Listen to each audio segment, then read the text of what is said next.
Hello everyone, and welcome to another one of my videos. I'm Charles Bernard, and I'm a professional paperback book cover illustrator. That's what I mainly like to do. And for those of you who have watched my videos, well, then you'll probably know by now that I used to work for the famous artist schools that you see there in their art department. And in the photo that you see, that is the great illustrator Bernie Fuchs, who was one of the guiding faculty members for the famous artist schools. And they featured him in one of their textbooks that you see there down below. And in this video, I'm going to be showing you some pages from that textbook showing you how Bernie Fuchs worked. So this entire video is about Bernie Fuchs. And here's Bernie Fuchs in his studio. And as you can see, he's doing some drawings of Frank Sinatra. A painting that he did of Frank Sinatra appeared on the cover of TV Guide. Then in back of him there, let me enlarge this section here. You see this painting that I analyzed in one of my videos that might still be at my YouTube channel that you might want to check out. And that illustration is typical of many of Bernie Fuchs's illustrations, in which he was more concerned with abstraction than trying to get a realistic depiction of the subject with lots of details.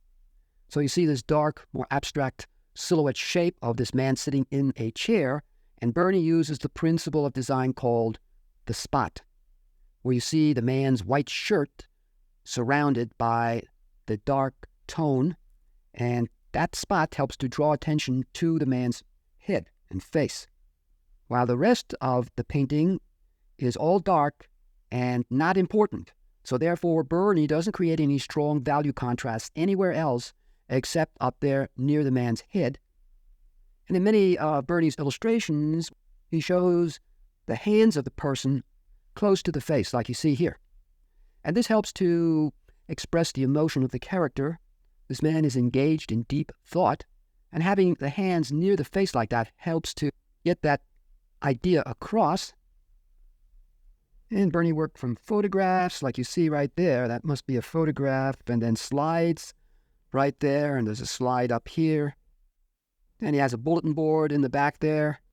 So he would tack various things onto that bulletin board, like you see there. And as you can see, he had this big drawing table.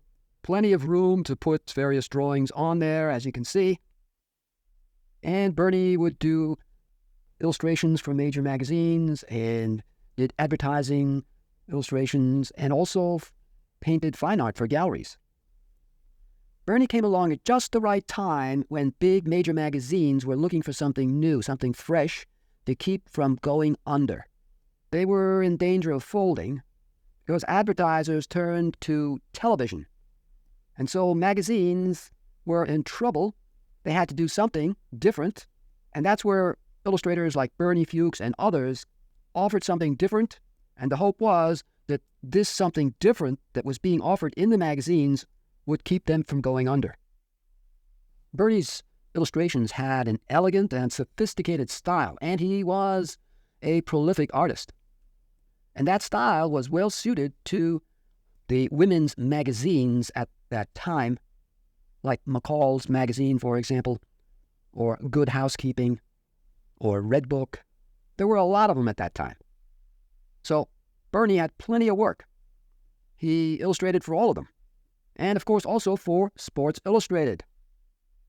If you're an art student who wants to become an illustrator, and you're not familiar with Bernie Fuchs, well, you'll learn something about him in this video, and then I would suggest check him out at Google.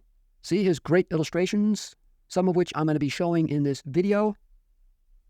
Bernie lived in Westport, Connecticut, where the famous artist schools was located.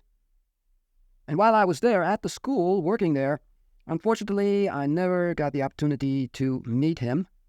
I would have loved to meet him. Bernie was invited by Albert Dorn, who founded the famous artist schools, to become a faculty member of the school.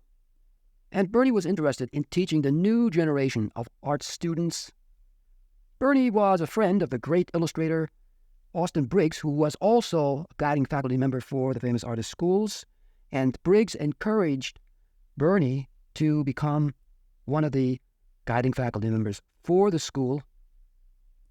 And then back in 1967, the famous artist schools, they put out a revised edition of the famous artist school art course. with new sections that featured Bernie Fuchs, which is what I'm going to be showing you in this video. So you'll get to see how Bernie Fuchs worked. And I'm going to be pointing out to you what he did, what went into his compositions that helped make them so great. What did he do, for example, that makes this such a great illustration, such a great composition? What are the principles that he applied? What are the rules that he broke? I'll be talking about that and showing you what he did in this video. I've never come across any art instruction videos in which they explain and show what went into his illustrations that made his compositions so unique, so interesting, so exciting to look at, so different from so many other illustrators' compositions. Now, also, one of the remarkable things about Bernie Fuchs is that he lost 3 of his fingers on his right hand, which is the hand that he would draw and paint with. So he was able to do more with whatever fingers he had left on his right hand than other illustrators that had all their fingers. Just a remarkable guy. And he had a lot of imitators. Don't try to imitate what Bernie Fuchs did like this, because you'll never be able to do that. You'll never be able to think like Bernie Fuchs. You can't be Bernie Fuchs. You have to be yourself. So therefore, you have to find your own path, your own voice, your own style, and not copy someone else's like Bernie Fuchs' style. You have to be yourself. You have to express who you are, what your personality is, not what Bernie Fuchs' personality was. But what you will need to know is you need to have practical knowledge of picture making. Otherwise, you'll never be able to do anything that comes even remotely close to this. And for those of you who want to learn what those principles are, what those fundamentals are, you can learn them through my complete illustration art course. And much of what the famous artist schools taught can be found in my complete illustration art course. I even took their course. Matter of fact, I'm familiar with all of their courses and what is in all of their textbooks. And much of that I put into the complete illustration art course. And in this video, I'm pointing out some of those things that can be found in my complete illustration art course. Now, this is another one of my longer videos. So if you can't watch the entire video in one session, as always, I recommend that you watch a certain amount, and then if you have to stop the video, you stop it, and then you come back to the video at some later time when you're able to, and you restart the video where you left off to watch more of the video. And you do that as many times as you need to. However, as always, I recommend that if possible, try to watch the entire video in one session, because sometimes I do remove some of my videos from my YouTube channel. So if you take too long to watch this video, it might not be there the next time you come back to try to watch the video. So if you don't watch the entire video, you might never get the chance again to learn what Bernie Fuchs did to make his illustrations so great. Here's another example of the kind of illustrations that Bernie did early on in his career when he got a job back in 1954 with this studio in Detroit that painted these cars. But he didn't paint the cars. He would paint the environment into which these cars were placed and the people in that environment. So you see an example here of the environment and people that he painted at that time. And Bernie was painting somewhat differently from other illustrators, and this caught the eye of the art directors of the big advertising agencies. He was so different in style, which was a more vigorous style. The studio that Bernie was working at the time in Detroit was called New Center Studio, and they had a salesman that would take the samples of their illustrators around to the various advertising agencies and show them to the art directors who were buying the illustrations at that time. And Bernie's work caught their eye. So in those days in Detroit, car ads were often painted by a team of 2 illustrators. A technical artist who specialized in painting mechanical subjects such as cars and engine parts. And then there was the other artist who specialized in painting human figures and backgrounds, like what Bernie did. The principle of design called contrast is used here in terms of more saturated color placed against surrounding more desaturated or grayed colors. So you can see that the colors here are grayed. All of these are more grayed. Then it's interesting that when you look here, the skin color, which is orange, is a more saturated color, and the color is placed against more desaturated color that you see here and on the man's jacket. So these people stand out nicely against the more grayed colors surrounding them, and then the car, being a more saturated green, placed against these more desaturated colors, pops out from the environment so that you can easily see the car. It doesn't blend in with the colors surrounding it, but contrasts with them. When you place a more grayed color, like this red-violet here, and which is darker in value, against a more saturated color like this green, that is lighter in value, this makes for a very pleasing appearance. Place more saturated color against more grayed color. One should be darker in value than the other, like what you see here. And Bernie obviously knew this principle of color design, and it was applied to this illustration. And now let me show you another one of his illustrations in which, again, he did the background and the people. So this, of course, is a nighttime scene. So Bernie paints with these grayed colors surrounding the more saturated color of the car. And because the surroundings have these grayed colors, but the car is painted with a more saturated color, it really stands out or pops out from its surroundings, which it should, because that is really the center of interest here. They're selling a car. And let me show you another one. Again, Bernie painted the environment in which this car has been placed and the people. Here you see a complementary color scheme. Bernie paints the environment with these reds and oranges that surround the green car. And green is a complement color to red, and therefore the car pops out or stands out from its environment because of the strong hue contrast between green and red. It keeps the car from blending in more with the environment, and therefore it makes it stand out more.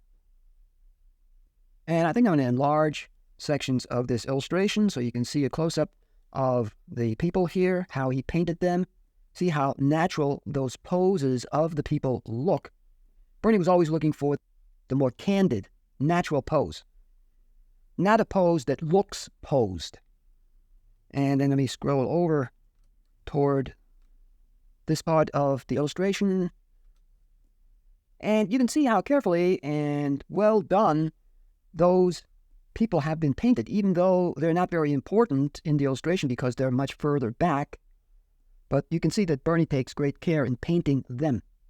See how the light falls on the people, this light and shadow. And each person is in a different pose, adding variety and thereby interest to the people. And using white here with the red adds a decorative look to that part. And also Bernie masses together the leaves into one big mass of color like that, simplifies everything by doing that. He knows not to try to paint all the various individual leaves on the tree. They need to form an overall texture, and just a big mass like that. And Bernie applies perspective, of course. The larger people in the foreground, and they get smaller further back. And perspective is applied to the building like this. Looks like two-point perspective. Perspective lines going back to a vanishing point. Now, of course, I'm doing this really rough. So it's two-point perspective. And the car, its lines need to go back to that same eye level, wherever that is, maybe somewhere around here where the heads of the people are. And then on this side, that line goes over to the other vanishing point on the right side. Bernie knows exactly what needs to be done. And then again, in order to make this car pop out more from the background, grayed colors. You see all these are grayed, more grayed. This is a bit more saturated. More grayed, more grayed. Those surround that more saturated green, and therefore the car stands out nicely from those surrounding more grayed colors. Now, obviously, there's so much more to point out here that Bernie did that was really well done. and makes him stand apart from the other illustrators at that time in Detroit that were doing similar work like this for car companies. I'm going to talk about this, the importance of composition. So what is composition? Composition is the selection and arrangement of your picture elements like shapes, tones, lines, and colors within the picture area in an orderly and purposeful manner. So I have all these elements here. To make your picture, you don't just select all of them. You select what is necessary for your composition that will communicate what you have to say.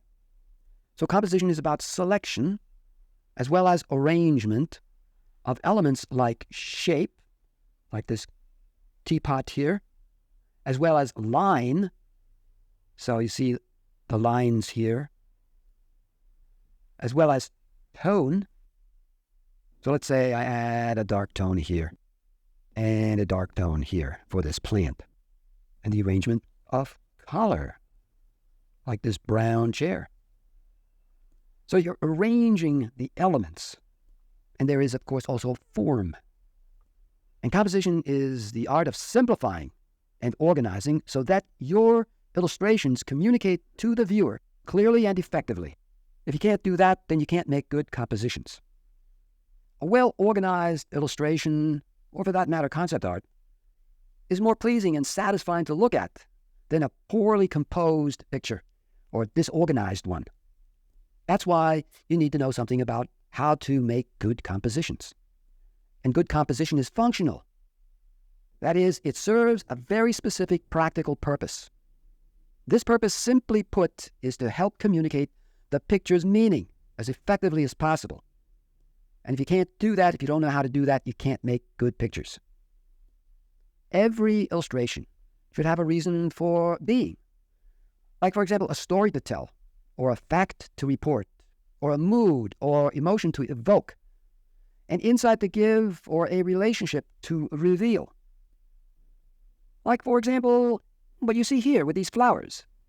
I want to show the relationship of the red flower to the blue. Kind of interesting color contrast that is made by these two flowers. The relationship of these colors, one to the other. That's what I want to show in this little rough sketch. That's the purpose for making this little rough sketch, to show that relationship of colors.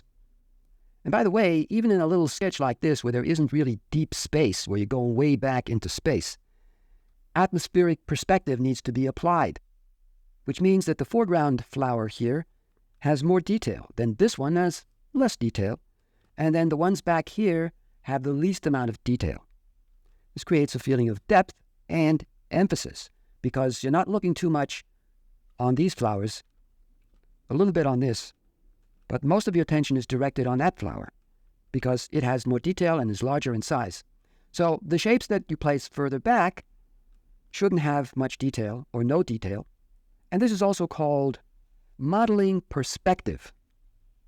This is a very important part of making good compositions.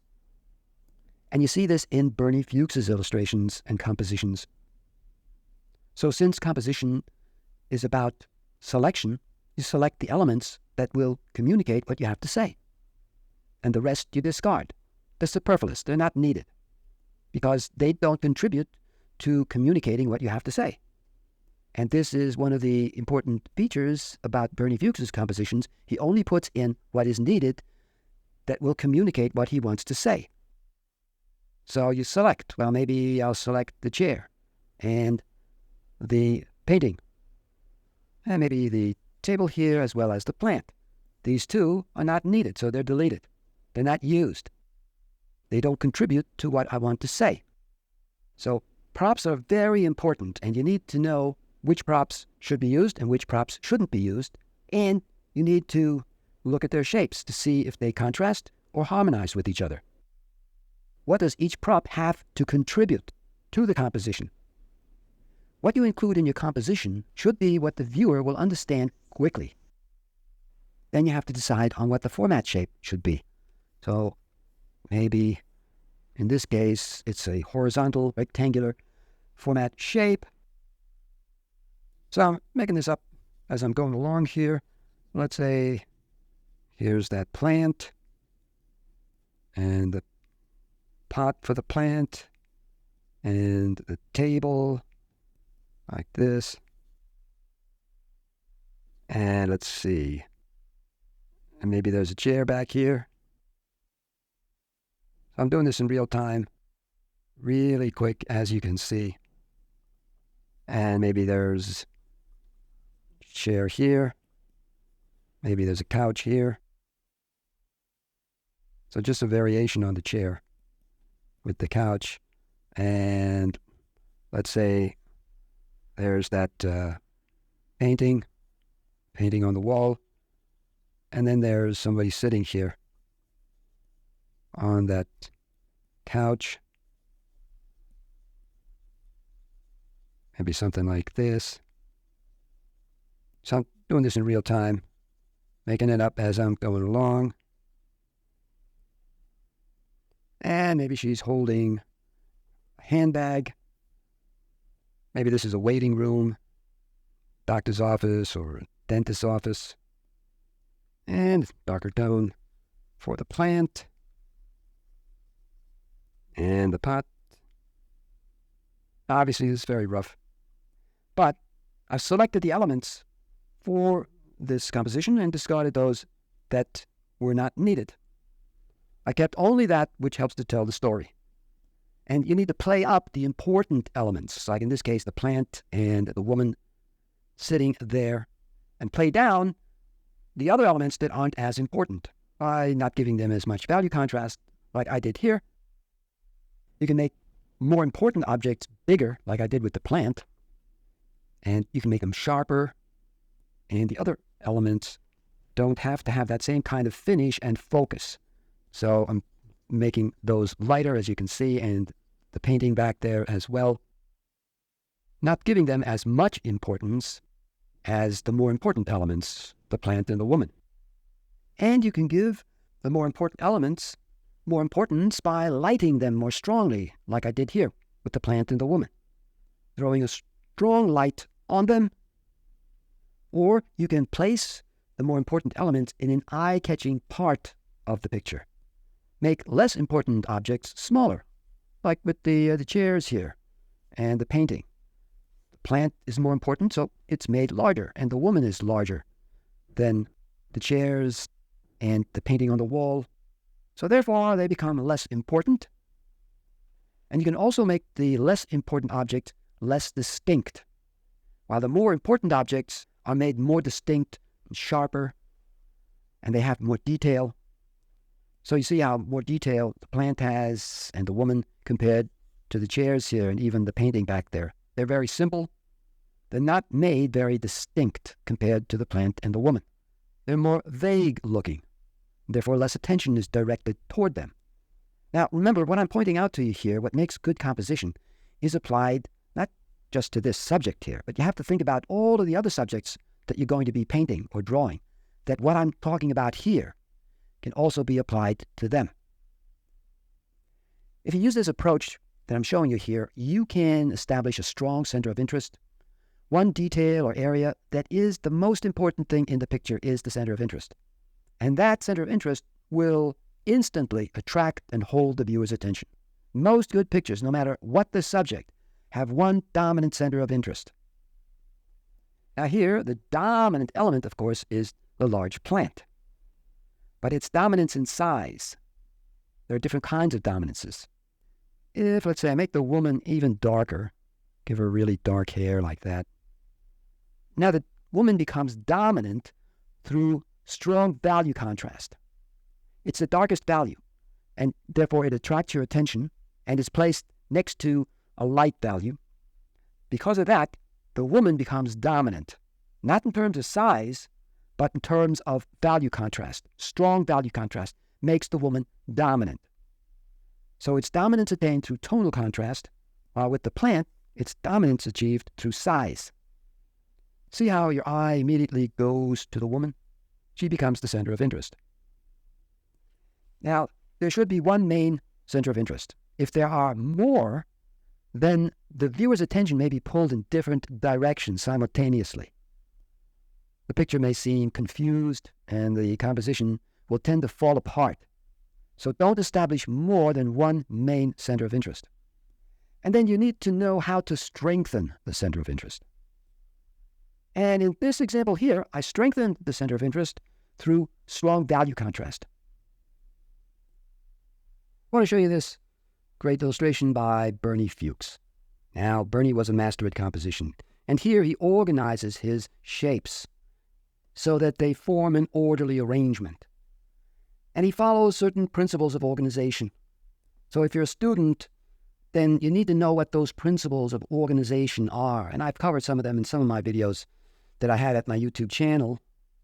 So if you had an opportunity to see those videos, hopefully you understood the importance of what I was showing. What I was showing was how you can make an orderly picture. The best illustrations, as the great illustrator Austin Briggs once said, are the ones with the greatest amount of order and the ones with the greatest amount of truth. Now, there are artists that think that you need to apply hard and fast rules in order to get orderly compositions. Others might think that only intuition needs to be used. If it looks right, if it feels right, then it is right. The rules of composition should be thought of more like guides to help you to arrive at a more orderly composition. Now, some people think that composition can't be taught, that it is highly mysterious. Well, the famous artist school, they taught that a normal amount of intelligence and ability on the part of the student can lead to the student making effective compositions. The school taught that it's largely a matter of knowing how to organize the various picture elements in a clear and interesting way. There are basic principles of arranging and organizing picture elements that you need to learn. And you can learn those through my complete illustration art course. And in some of my YouTube videos, I've touched upon what some of those organizing principles are. So if you saw some of those videos, and some might still be at my YouTube channel, although sometimes I do remove my videos. So if you saw those videos, then you learned something about what you need to apply to your pictures in order to make them look more orderly. But these basic principles of composition shouldn't be thought of as hard and fast rules or laws that must be followed religiously. They are simply guides to help you arrive at the results you want. And it's up to you to apply these principles, once you've learned them, in your own way and for your own purposes. Composition is something you will be concerned with every time you make a picture. Once you've learned these principles of picture making and have firmly embedded them in your mind, and you know how to apply them skillfully, you will be able to give sharper, clearer expression to your picture ideas. In composition, you'll find that it's a tool that can raise your pictures from the level of the ordinary to that of unique and vivid communication, which is something that Bernie Fuchs was able to do, and here you see an example of that. He didn't follow rules religiously. He broke a lot of rules.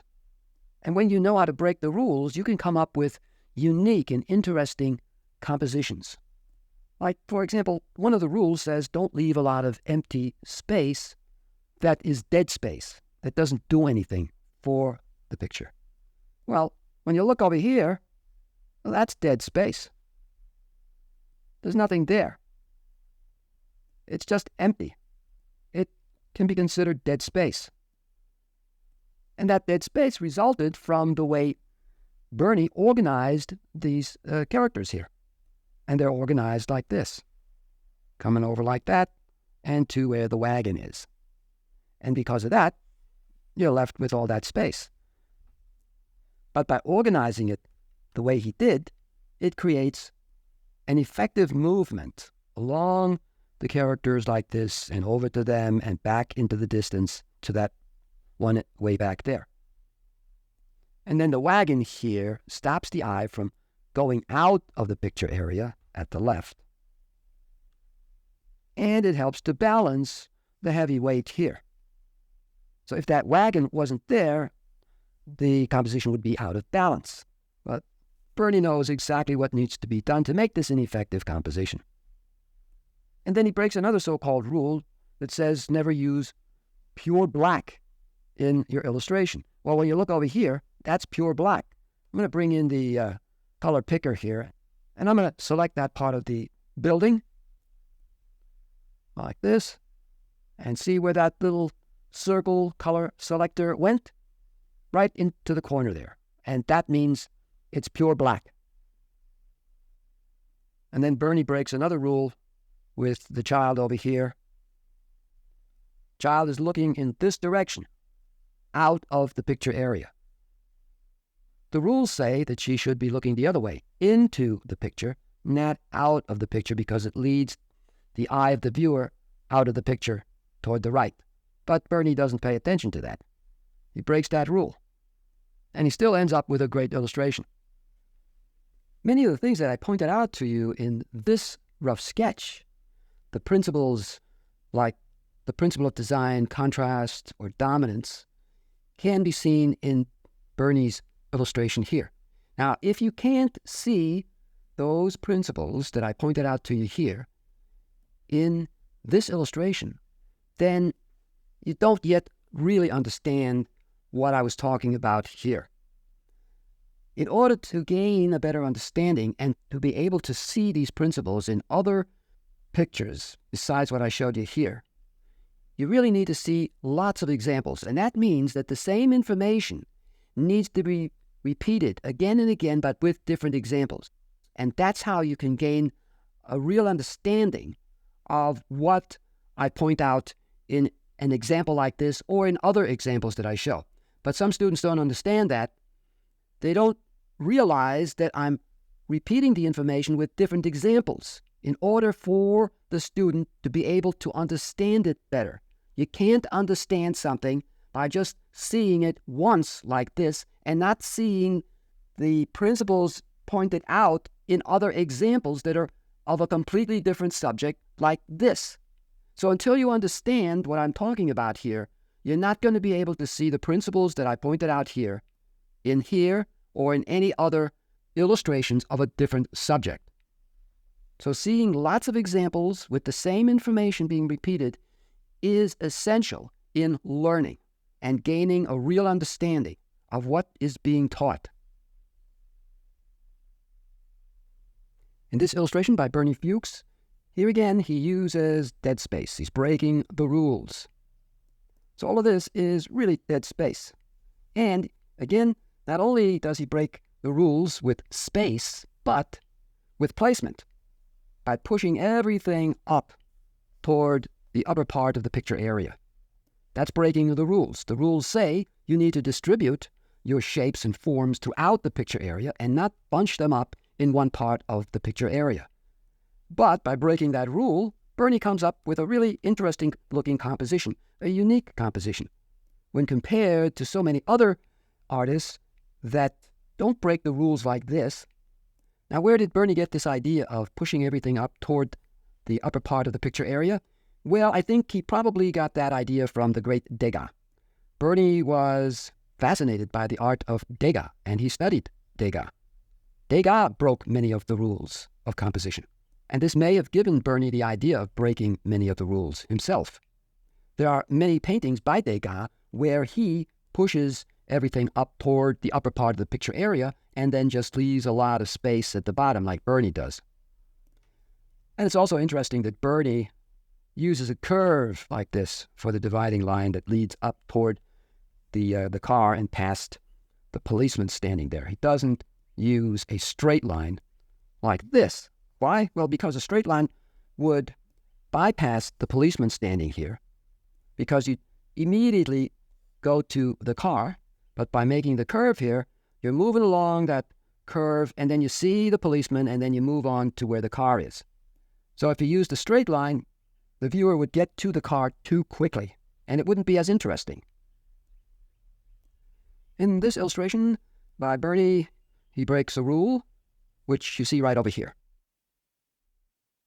And in Degas' paintings, in some of them, Degas shows the character right next to the picture border, or he crops off part of the character at the picture border.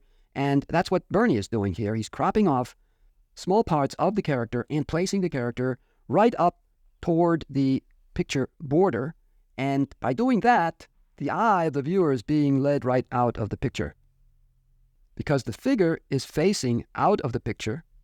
So the viewer's eye is going to go in the direction in which the character is facing, and that's called an implied direction. And then Bernie, knowing all the rules of composition, he adds the compositional path, or the movement of the composition. And here it's rather obvious. The eye, when it enters the picture, starts down here toward the bottom, which is the usual place that the eye of the viewer would enter into the picture. So the eye goes along the counter here. But then as the eye moves along the counter, the viewer's eyes are attracted to the people sitting here at the counter. And then the eye of the viewer continues until the viewer gets to the character here, and then that character moves the eye out of the picture. So the rules say you should keep the eye of the viewer within the picture area. Don't lead them out of the picture. But that's what Bernie is doing here. But even though he's doing that, breaking the rule, nevertheless, it's a picture or illustration that you can't take your eyes away from. Just beautifully done. The interesting way that he adds the reflections on the glass here, and he uses the principle of the spot. See the spots of light tone here leading the eye, and they're placed in such a way that they make that curve. So those lights curving like that lead the eye to the character here. But also these lights here lead over and down to the character.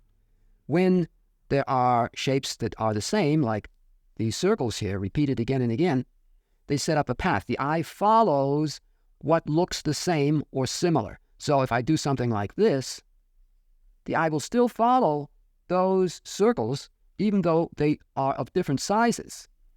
As long as the shapes have some resemblance to each other, the eye will follow them and create a kind of path, and that's what's happening here, of course, with these lights. Here, the circles of the lights have been varied in size, you see, creating a rhythm of circles, but also a movement. A rhythm creates a movement, or can set up a movement. Like here, for example, you're moving across these circles like that. So if you want to establish a rhythmic composition, you could start off like this. Let's say, start off by adding this S-curve. That's a rhythm. And make sure that the two curves are of different sizes. You see, that curve is smaller than that curve. Makes a more interesting curvilinear rhythm. And then you need to repeat that rhythm somewhere. So I can repeat it over here, small size. Then this becomes the basis for my composition. And let's say this is a desert scene and there's some sagebrush here, maybe like this. And I'm placing that sagebrush more or less along that curvilinear rhythm. Something like this, and then maybe there's a cabin back here. And then where that smaller S-curve is, I can add some more sagebrush, but smaller in size, and I don't have to follow it exactly. That rhythm is just there as a kind of guide for my placement of this sagebrush. And then back here, I could add maybe some mountains like that, and darker in the foreground here. Of course, this is rough. I think you get the idea what I'm trying to show you here. I'm doing this in real time, just making it up as I'm going along. So the dark cabin, mountains, sagebrush getting lighter as they move further back into the distance. And they've been placed along this S-curve, and then the smaller rhythm here. And then you could repeat that S-curve in other parts of the illustration as well, or fine arts painting or concept art, whatever you're working on. In this painting by Bernie, he of course wanted to show what the neighborhood looked like with these people lived or maybe visited somebody here. And all of this doesn't have much color variety compared to what you see on the people here. This whole area has more color variety, while the rest of the painting is more plainly done than that area where the people are. And that helps to focus attention on the people. And when it comes to techniques, which students love to hear about, which is actually the least important part of making pictures, Bernie would use pencil as well as paint, and he would leave his pencil lines visible. He wouldn't eliminate them. When you look over here, you can see that that looks like he used pencil for the windows. And of course, he knew about leading lines, and that line there leads right over to that character there. This illustration was done for a magazine, a story illustration, and there was a gutter in the magazine, so the illustration had to extend across the gutter like that. Every part of an illustration needs to be interesting. One way to ensure that every part is interesting is by doing this. Divide up the picture area into 4 shapes like that. And every shape needs to be different looking. Every one of those shapes needs to have variety in there so that no 2 shapes look the same. That is, what is within those shapes. So you can see what's within that shape is different than what is within that shape. And then what is within this shape looks different than what is within that one. And then, of course, the most interesting part of the entire illustration is found within this shape here, within that area of the picture area. And in this illustration here again, he pushes everything up toward the upper part of the picture area and leaves the lower part empty. Now, by doing that, he creates a balance between the active area where there are a lot of shapes and then the other area down here where there are no shapes. So it's this idea of passive against active. The dead space helps to balance the more active area of shapes. So in this illustration, here again, Bernie leaves a lot of space. See all of that. Just like what he did here with this. Lots of space. So why did Bernie leave all of this space in here between these characters? Bernie always has a good reason for what he does. So in the story, the mother over here and the other family members over here are not very close. There's an emotional distance between them. And Bernie suggests that by adding all this space between the family members. All the color variety and color that is interesting is found over here, where the woman is, and therefore she becomes the center of interest. And the rest of the painting here is black and white, or it has just that one blue color. So it makes that part a monochromatic painting compared to where the woman is in the window. And then Bernie suggests that it is a hot day because the woman has a fan cooling herself off with the fan. And then again, Bernie uses pencil as well as paint. And you can see the pencil lines here and other parts of the painting as well. And here and here. So this is one of his favorite techniques, using pencil along with paint. What was Bernie's painting process? I've never come across any real step-by-step process that he shows or that anyone else has shown. As far as I know, there aren't any good instructions on how he painted, what his process was. He did use the wipeout technique. He used a rag or a brush to wipe out color, but there's more to it than just that. This is a page from an article that was published way back in 2008 in American Artist magazine, in which they describe something of what his process was. What I'm going to do is I'm going to enlarge the painting. What a splendid still life this is. Beautiful lighting, a soft, romantic feeling or mood. There's so much going on in this wonderful painting. This is one of his fine arts gallery paintings. Bernie worked from photographs, and he would take his own photographs he would use a slide projector. So let's quickly indicate something here that represents a slide projector. So he would have these slides that he would then project onto the canvas, and he would then trace the photograph. Here are some fruits. Now, of course, I'm just doing this really quick. A bottle, whatever is in the photograph, he would trace that onto the canvas, and using slides with a slide projector is a great way to get the subject onto whatever surface you're working on.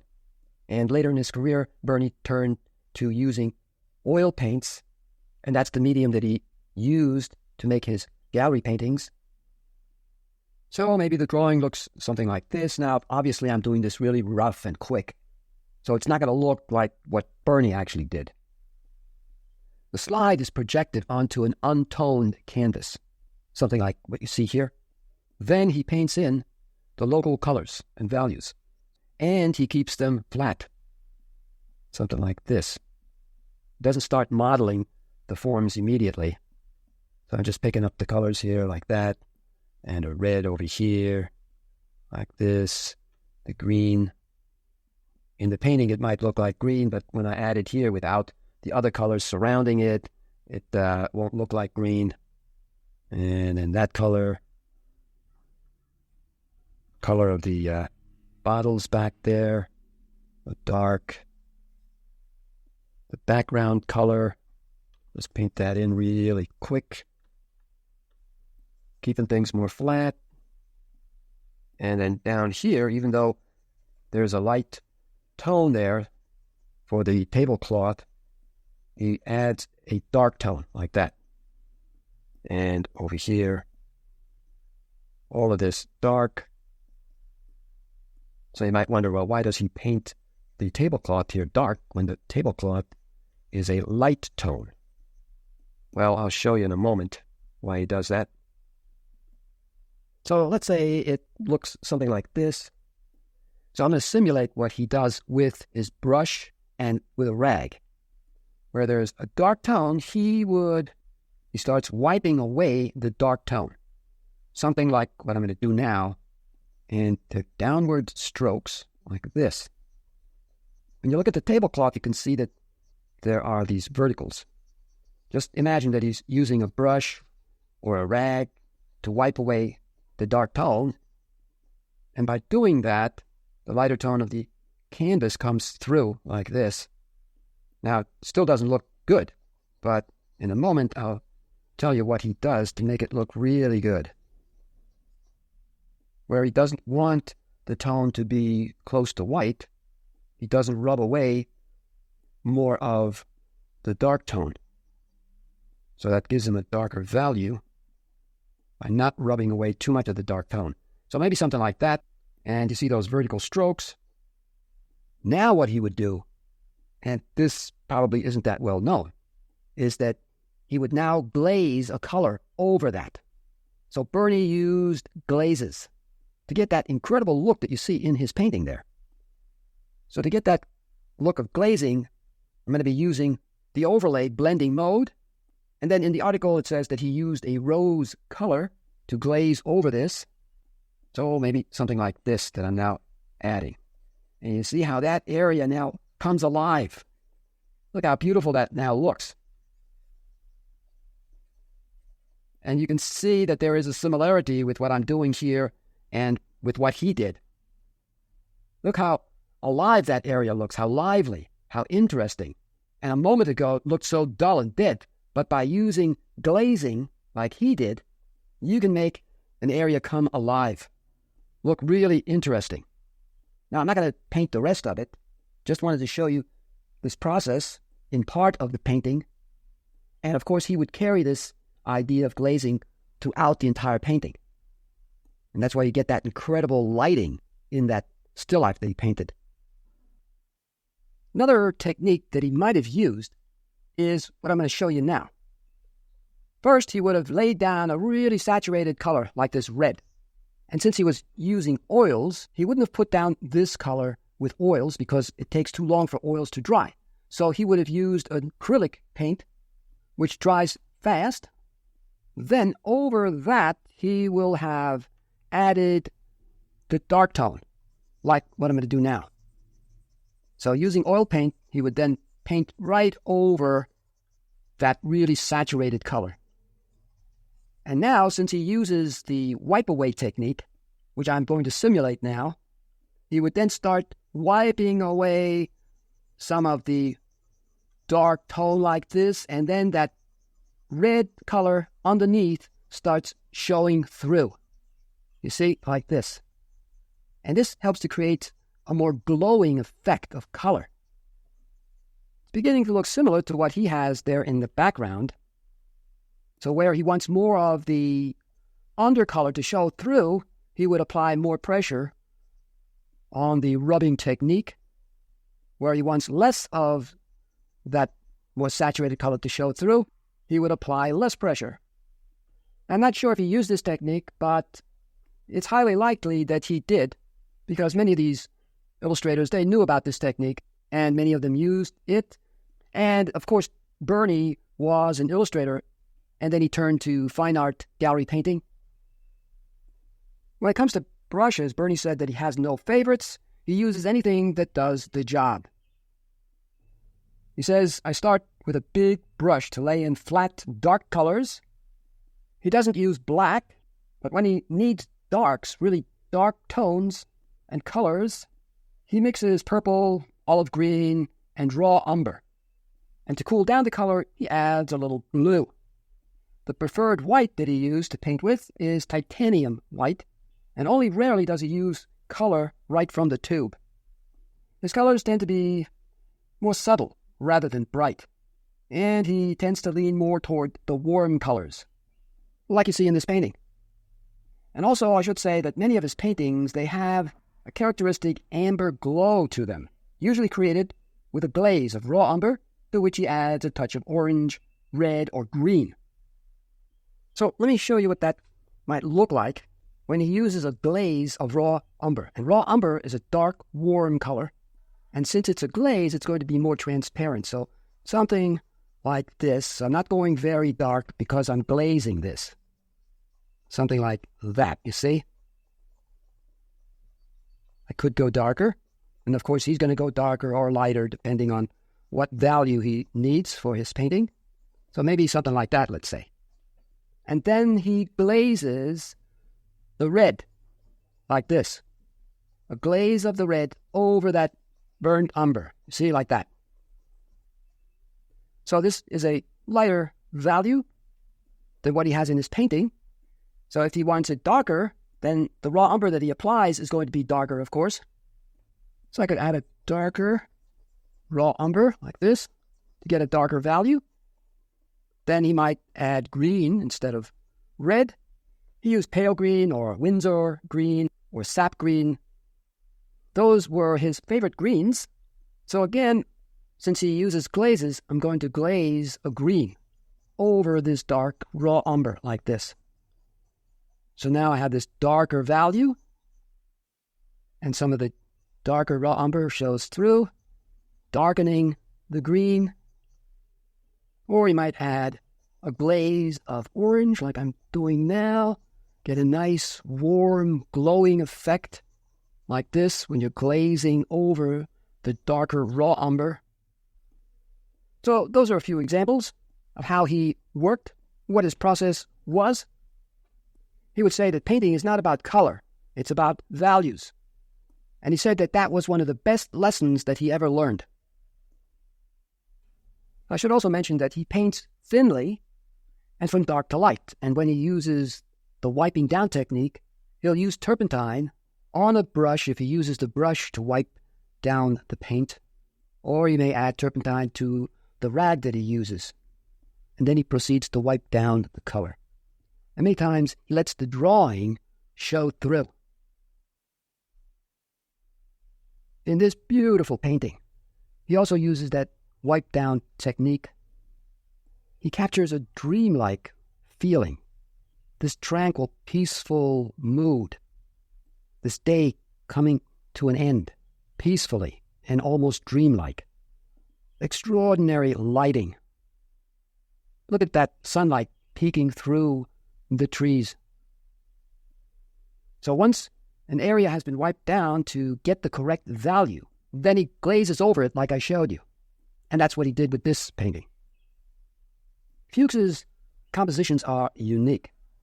And many times he places the center of interest way down toward the bottom of the picture area, like you see him doing here with the fisherman sitting way down here. Usually an artist wouldn't do that, wouldn't place the center of interest way down toward the bottom of the picture area and then leave all that space up there. But remember, Fuchs is not doing what everybody else is doing. He doesn't follow any formulas like he said. Fuchs did a lot of sports illustrations, many of them done for the magazine called Sports Illustrated, like what I'm going to show you now, this one here. These sports illustrations, they're full of life, and they have a sense of movement to them. And this is partly achieved through careful cropping and the frequent use of diagonals, like you see in this illustration. See how much he crops off of this player. So when you look over here, his leg is missing, and top of his head.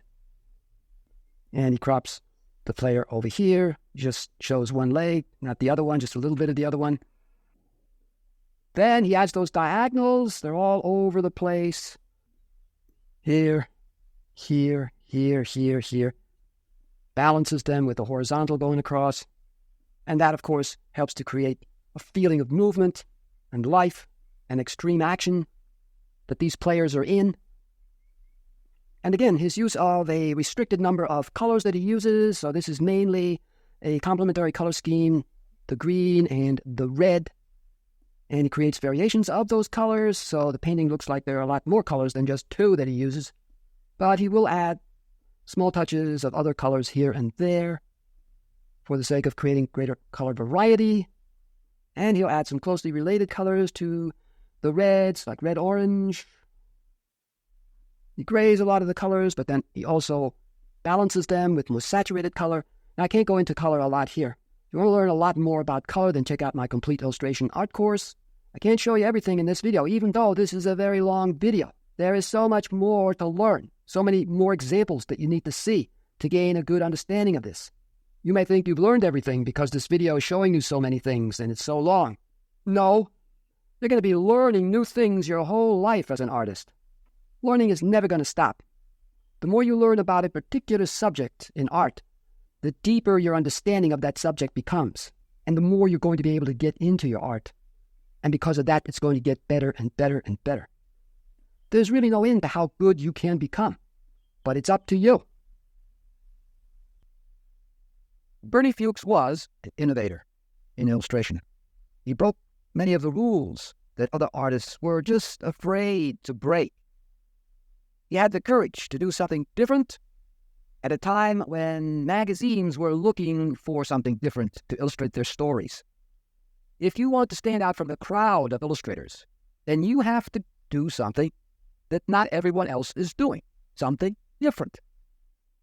Innovative illustration is about breaking the rules, and Bernie broke many of the rules. One of the things that Bernie did, and you can see that in much of his work, is that his style is a style that is more like a sketch, but not really a sketch. It's like one step beyond a sketch. His paintings, in other words, are sketch-like. In a time when illustrators tended to paint in a bit more tight and finished-looking style, Bernie showed that it's okay to really loosen up and be much more suggestive than they were, and still end up with a really good painting. It's the big, more abstract-like shapes that Bernie is concerned with in his illustrations. He tries to capture the mood. That's what he's primarily interested in. To quote what Bernie said, he said, "My photos," and he took a lot of photos, he worked in photos, "my photos are used only for reference and information. I'm concerned with the mood or visual impact on a situation. Usually many different photos are required, and I take all kinds of liberties in compressing or stretching them." So Bernie Fuchs had a gift of carrying his illustrations to just the right degree of incompleteness. He knew just how far he could go and when to stop. Now, Bernie also said that most of my pictures, as he says, are based on information recorded in my photographic shots.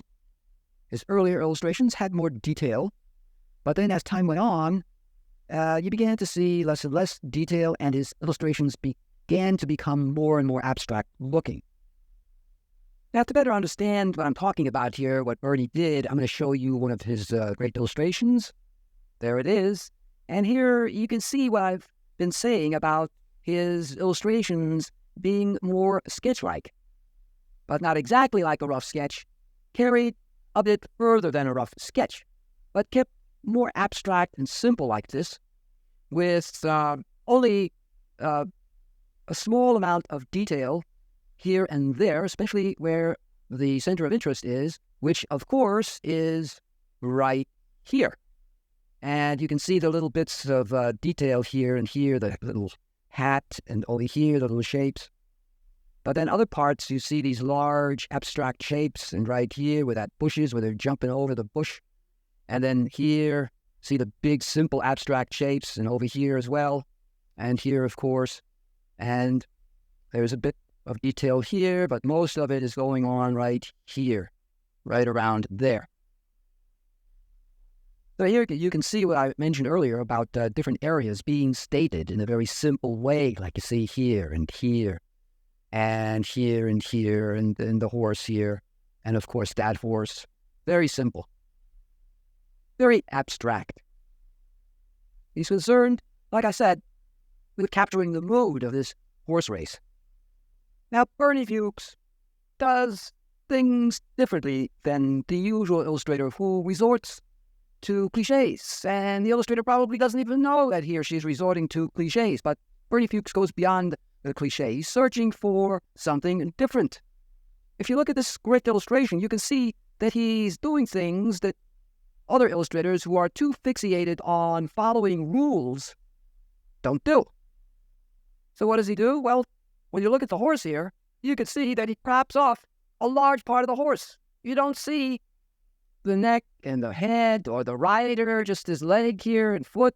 He crops off a large section of the horse, something that another illustrator probably wouldn't do, wouldn't even think of doing, because he or she is too involved with following the rules. Well, the rules say you got to show the whole horse.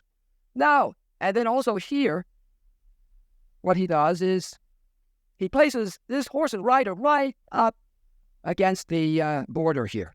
Crops off the head and neck of the horse. And what this does is that it leads your eye right out of the picture area on the right side. There's nothing there to stop it. The horse is moving to the right, and the eye is following that movement or implied direction right out of the picture area. Again, something that another illustrator probably wouldn't do, because the rules say the eye should be kept within the picture area.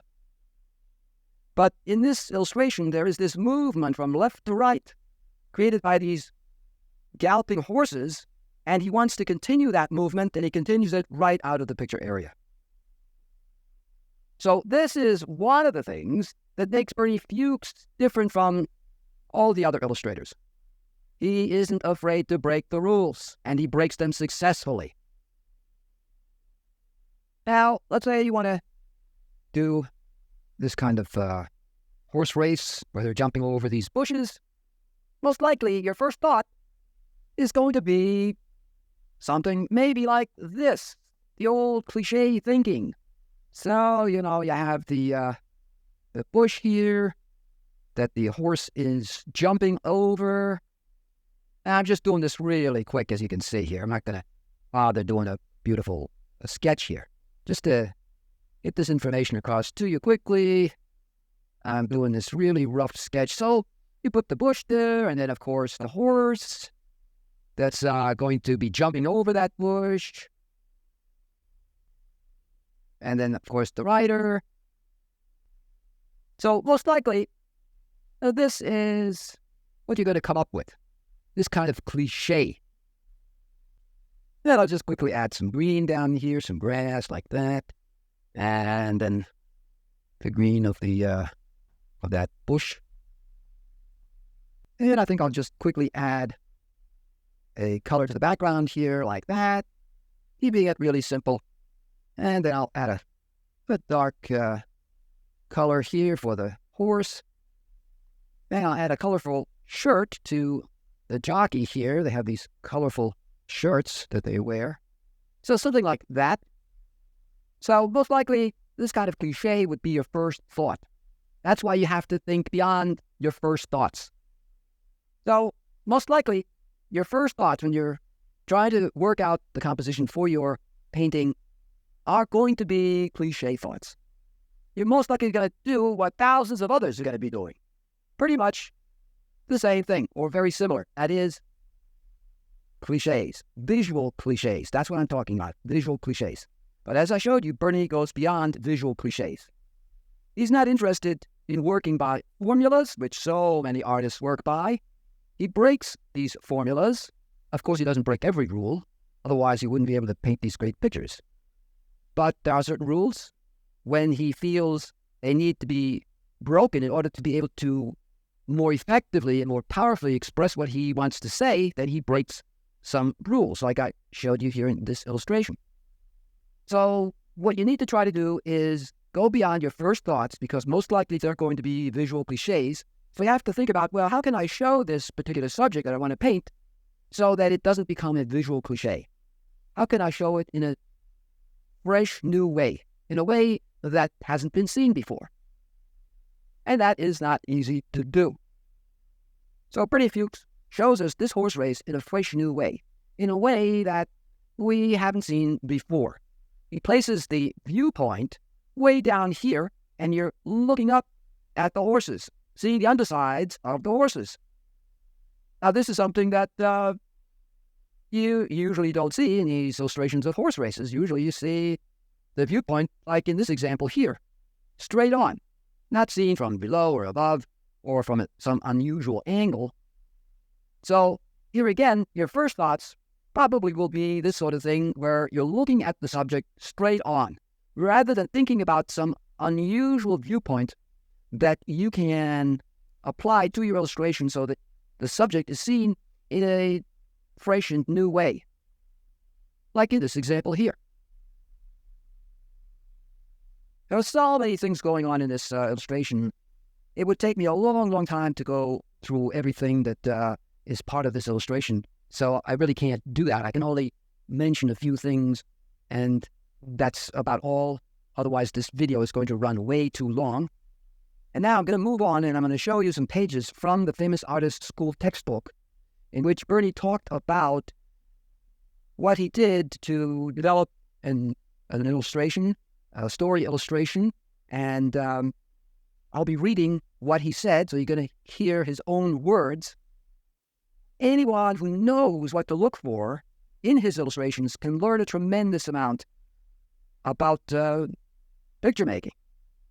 So now let me show you the pages from the Famous Artist School textbook.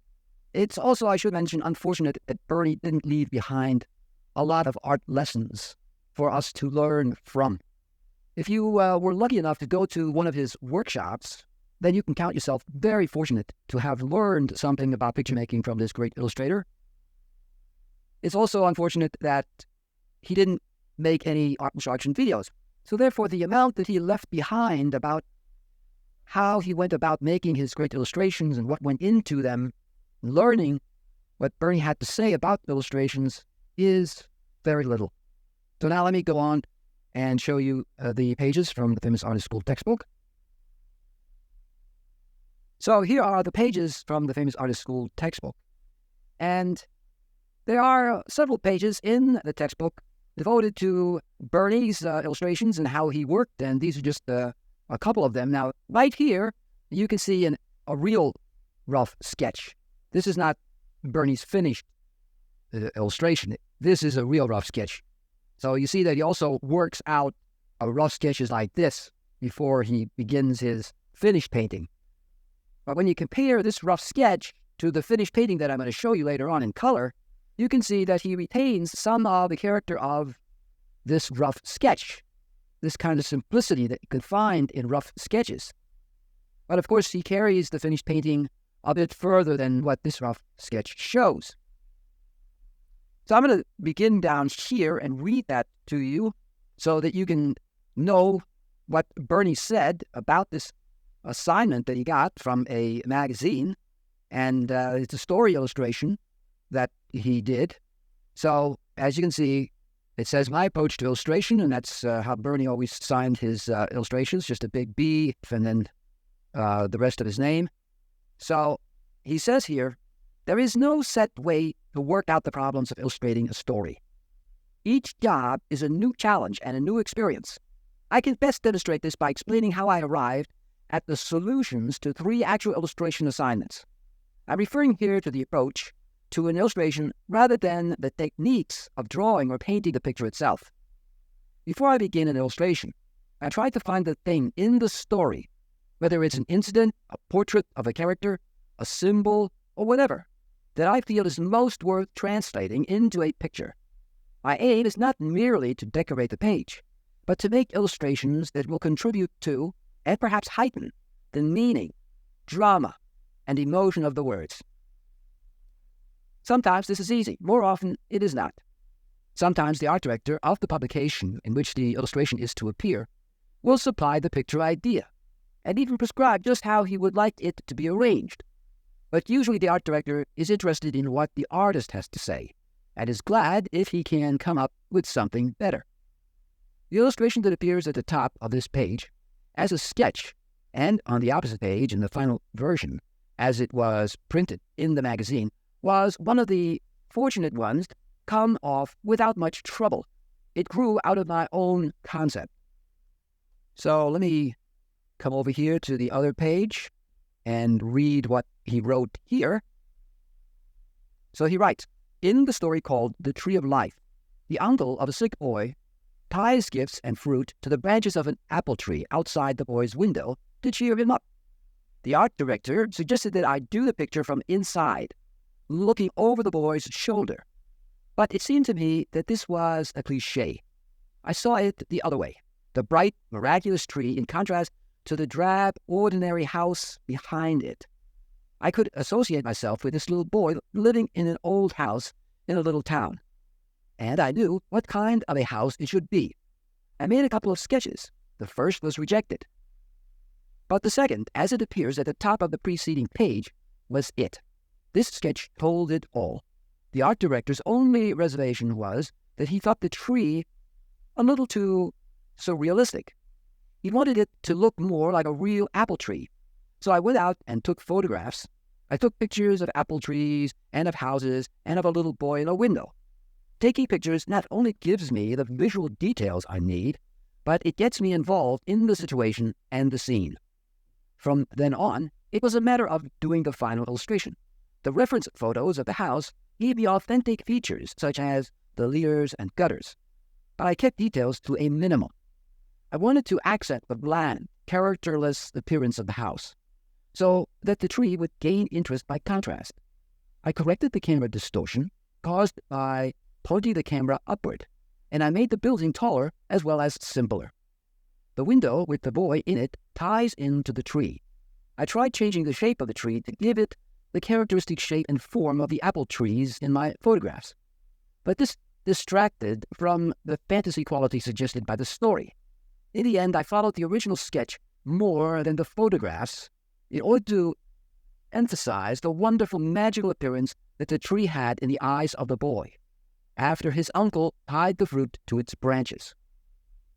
I painted the house in thick opaque, and the tree as spots of watercolor to give it brilliance. 2 absolutely different techniques. I held the clapboards down to the merest suggestion to accentuate the blandness of the house, and I kept the windows stark and simple, for the note of bleakness in them. The entire job, in this case, from getting the idea to doing the sketch to making the finished picture, was fun. The fact that the photographs, which are always necessary for reference, were made to conform with the original sketch, rather than the sketch with the photographs, shows how well this all worked out. So here we are back down again to seeing both pages together like this. And I'm going to read the caption that you see over here. So I'm going to enlarge that. And here you see a nice close-up of what the house looked like that he photographed and that he used for reference material. So the caption reads, "Once I knew the kind of house I needed for my illustration, I found one like it and took a number of photographs. These reference pictures give the artist authentic details that help make this illustration valid and convincing." So many art students, they don't see the importance of reference, and they think that one should draw and paint from memory. Well, if you do that, then you're going to be missing a lot of important information about the subject that will give your painting of that subject the ring of truth, will make the painting look convincing, believable. So you're not going to be able to do that if you paint the subject from memory. So you won't get that kind of believability. Therefore, you have to go to the actual subject and see what it's like and study it. And then that's when you can begin to apply what you've learned about the subject to your finished drawing or painting. And here you can see how closely the house that he photographed resembles his sketch. So first he did a sketch, and then, as he writes, he looked for a house that came somewhat close to the idea that he had for what that house should look like, which was applied to his rough sketch, rather than first having the photograph, like he says, and then doing the sketch according to what the photograph of the subject looks like. Now, he studied this house very carefully. Every part of it he carefully looked at. And art students might just casually look at the subject and not really gain a lot of information about the subject, and therefore that when they then go ahead and start to do their drawing or painting of the subject, a lot of things are going to be wrong.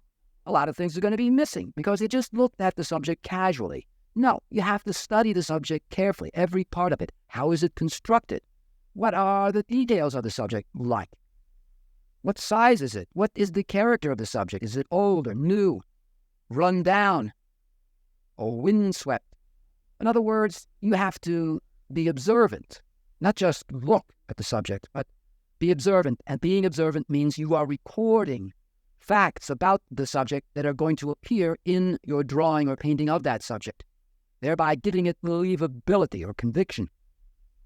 So now let me go down to the bottom here where he has these photographs of the apple tree. And I'm going to read the caption down here. It says, "I use my reference photographs to help me integrate the rhythm and character of an apple tree." Yeah, and he didn't just casually look at the tree. He carefully observed it, discovered what shape it has, what its structure is, and so on. So he was observing what the facts of that apple tree are, what its characteristics, in other words, are. And then he used that information to come up with his own version of an apple tree. So now let me go back down to actual size. Now I'm going to come over here where his sketch is of the house and enlarge that, and then read the caption. And it says, "It isn't often that the artist reads a story, makes a sketch for his illustration, and then can paint his finished picture directly from the original with hardly any changes. In this case, however, I like the sketch as well as, or better, than the finish." And I'll be showing you what the finish looks like in a little while. So now back down to actual size. What I'm going to do now is show you his finished painting of this house with the boy looking out of the window at this magical tree. And here it is. Now, when you look at his sketch on the right side here, you can see that the finished painting isn't all that different from the sketch. The sketch has that looseness, that spontaneity that Bernie liked. You can see the similarity here between the sketch and the finished painting, but there are also differences, of course. He didn't follow the sketch exactly the same, but pretty close to it. And he kept that looseness and spontaneous feeling that he captured in the sketch. He didn't want to lose that. And you can see it in his painting here, in his finished illustration. I'm showing you this in black and white right now because I want you to compare it to his rough sketch and see the similarities. Now, a lesser artist will probably think that, well, I can't make an illustration like this because it looks unfinished. It looks too loose and too sketchy. It has to be a lot different than the rough sketch that I do. Well, that kind of artist misses the whole point of painting, which is expression. You're trying to get a message across, a statement, a meaning. And when you could do that, then you have a successful painting or drawing. Before Bernie came along, an artist wouldn't have thought of doing a loose, sketchy illustration like this and calling it a finished piece of art. But this illustration is finished because it gets the message across. Any more work on this painting, tightening it up, adding a lot of detail, would dilute the message and wouldn't get the message across. To communicate this feeling or mood of a dull, bland, boring world that this kid is in, Bernie had to paint the building this way. Simple, bland, and rather dull-looking. And now what I'm going to do is I'm going to show you what the painting looks like in color. And here it is. So the dominant saturation of color here is the use of grays or neutrals.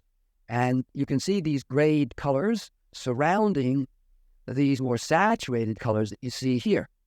So by making the surrounding colors more grayed colors, the more saturated colors here can really then stand out or really pop out from their surroundings. If he had made the surroundings more saturated in color, then these more saturated greens wouldn't pop like they do now.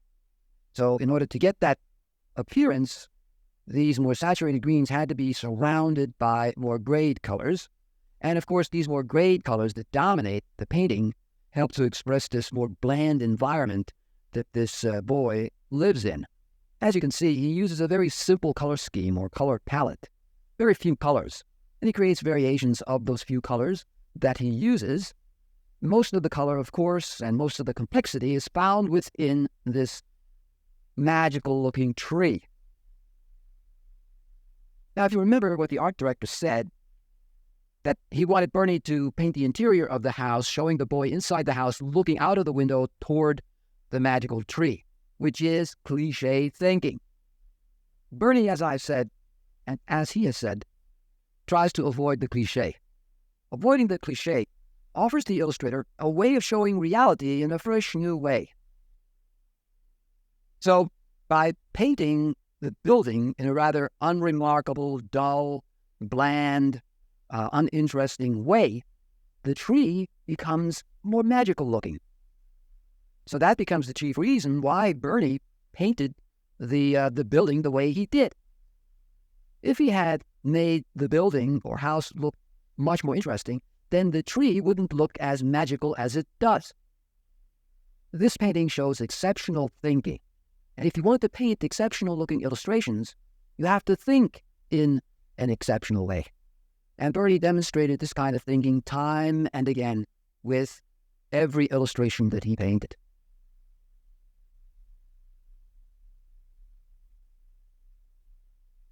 I want to show you another painting that he did, which appeared in the famous artist school textbook.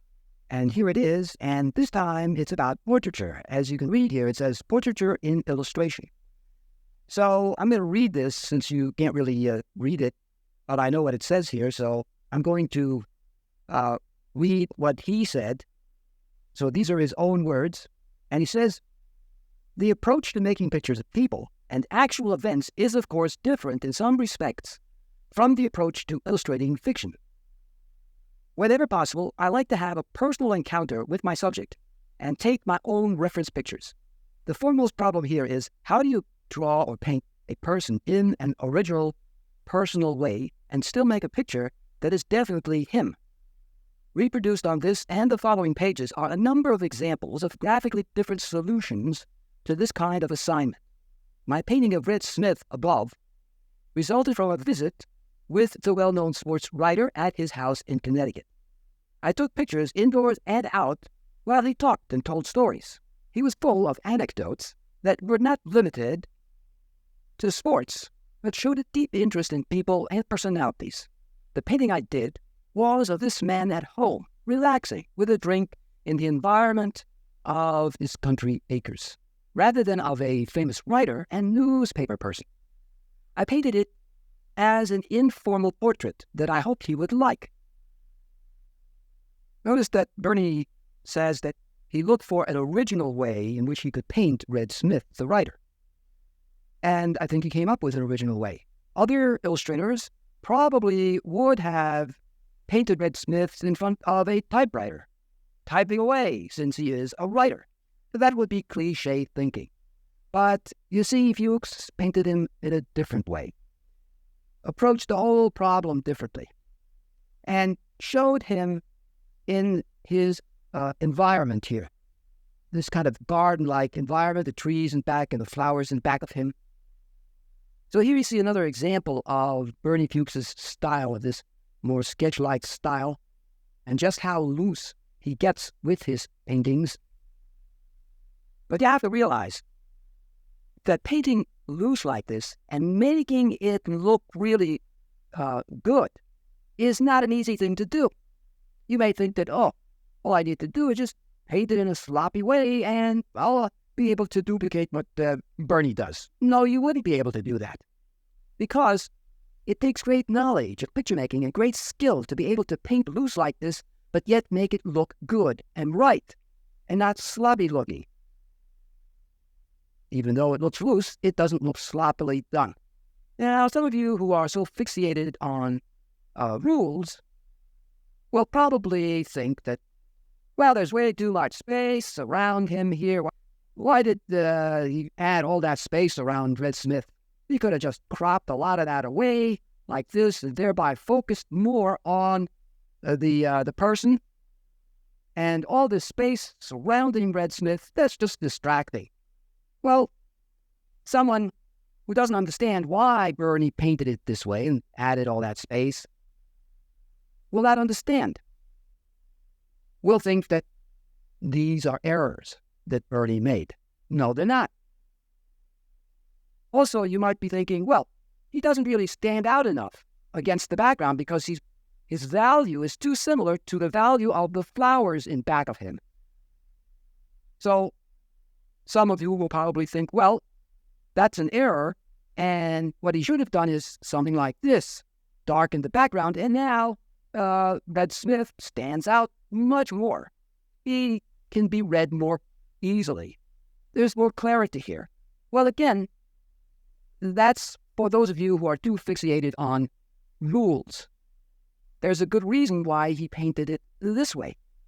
Just as there is a good reason why Bernie left all of that space around this person.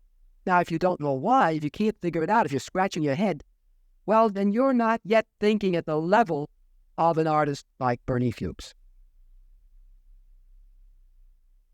By blending the character of Red Smith into the background here more, where the values are very similar, Bernie Fuchs is showing that Red Smith is very much part of his environment.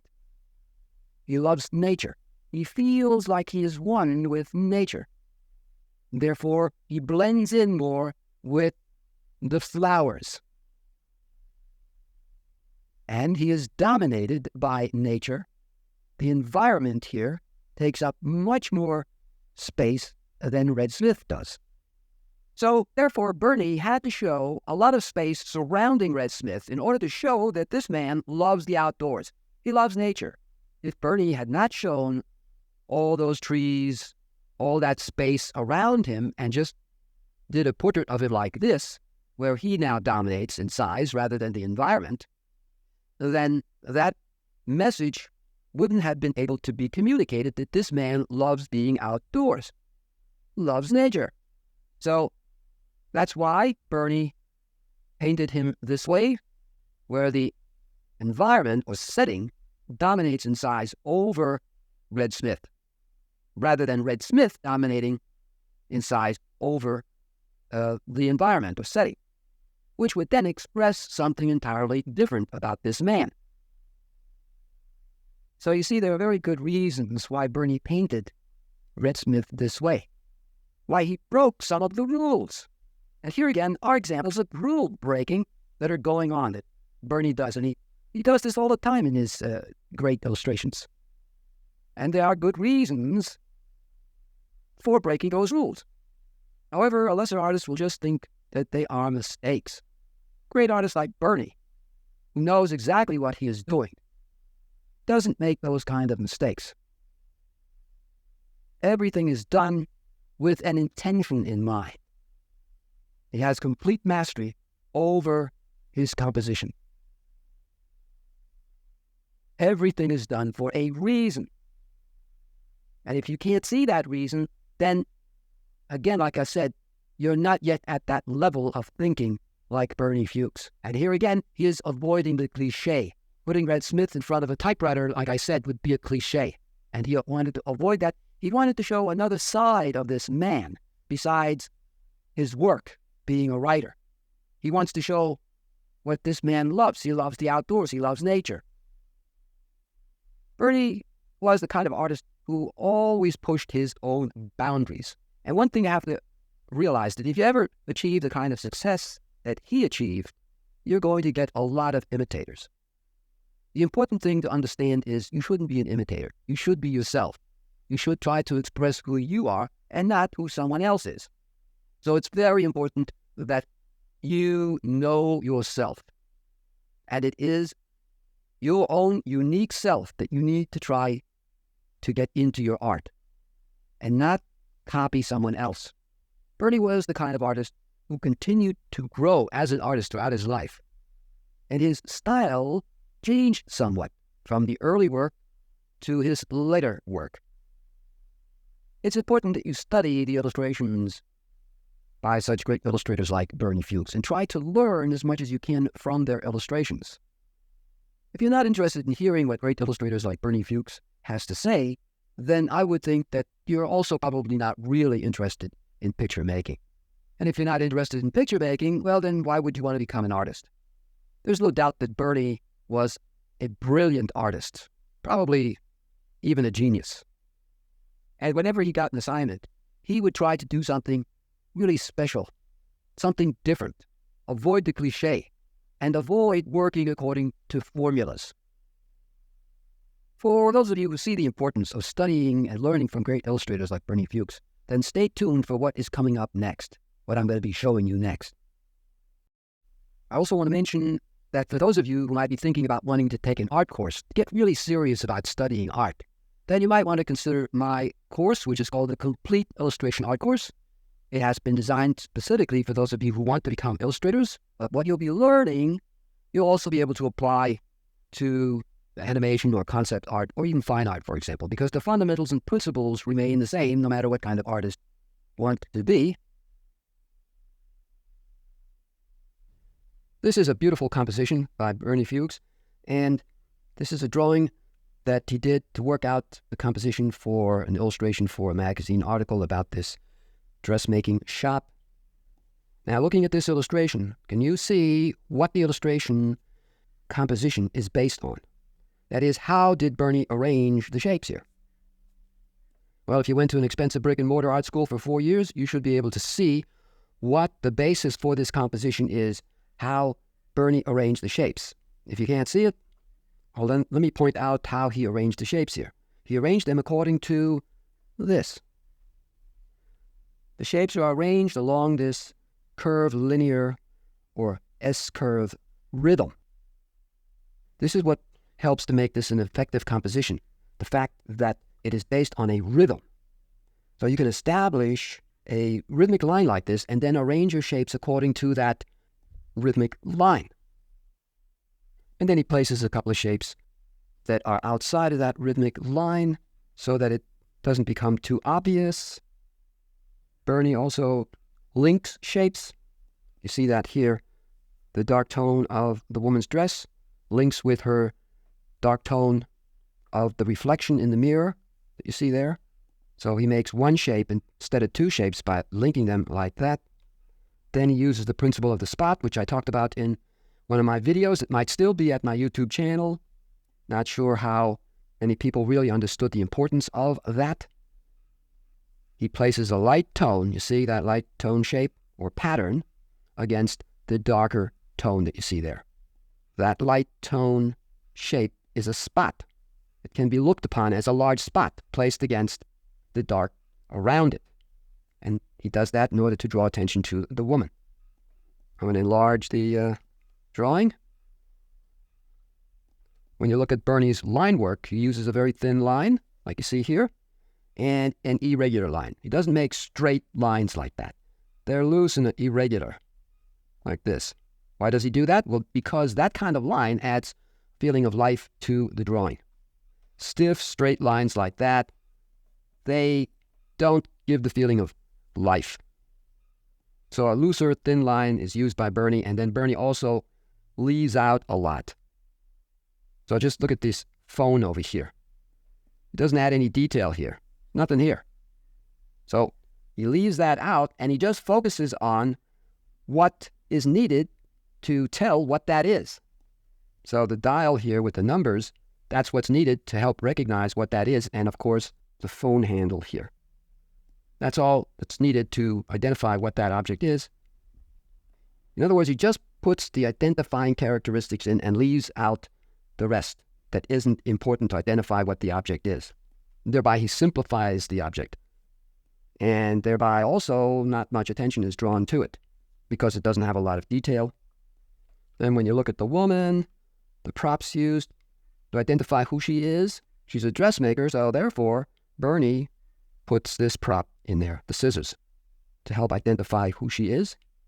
And then when you look at over here, see how simple that is? Just a thin outline like that. And he leaves out detail here. He leaves out a lot. And then, of course, the linkage also occurs over here. See that light tone links up with that light tone, making one shape. And, of course, the same goes for the dark, like I pointed out, but continues down and around like this. And he breaks the dark right there with the scissors.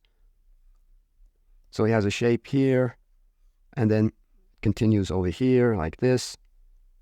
And then this shape here, around like that. And then there are a number of dark shapes here. So he breaks up that dark shape, creating this pattern of shapes of different sizes. So that's called a broken pattern. And look how simple and effective the drawing of the face is. She's thinking, and Bernie, in many of his illustrations of people, when he shows faces like this, he'll put the hand next to the face like that, which helps to further establish that she is thinking about something, maybe the dresses that she makes. And here is the illustration based on that drawing that I showed you. The art director and editor wanted Bernie to extend that drawing all the way over toward the right side to fill up the entire page of the magazine. And so this is what Bernie ended up with. And here again, you can see Bernie's use of a lot of space like that, which balances all of this, the busy or active area of the picture. That empty space helps to keep the painting from becoming too busy looking, which it would if he added more shapes in here. So that empty area or dead area is necessary in order to create this balance between active and passive. Now, what's interesting here is that Bernie establishes a large shape like this, you see, into which he places all these shapes. That big shape is the organizing compositional shape for all of the shapes that are contained within that compositional shape. That shape helps to organize all of the shapes. It's a kind of containment shape for all the shapes. And of course, it moves the eye like this into the picture, over to her, and then over there, and is stopped by the door here. So that's the compositional movement. And then this part is kept more simple. You see the silhouette shape of the woman and over here, in order not to attract too much attention to that part of the illustration, because that's not the most important part.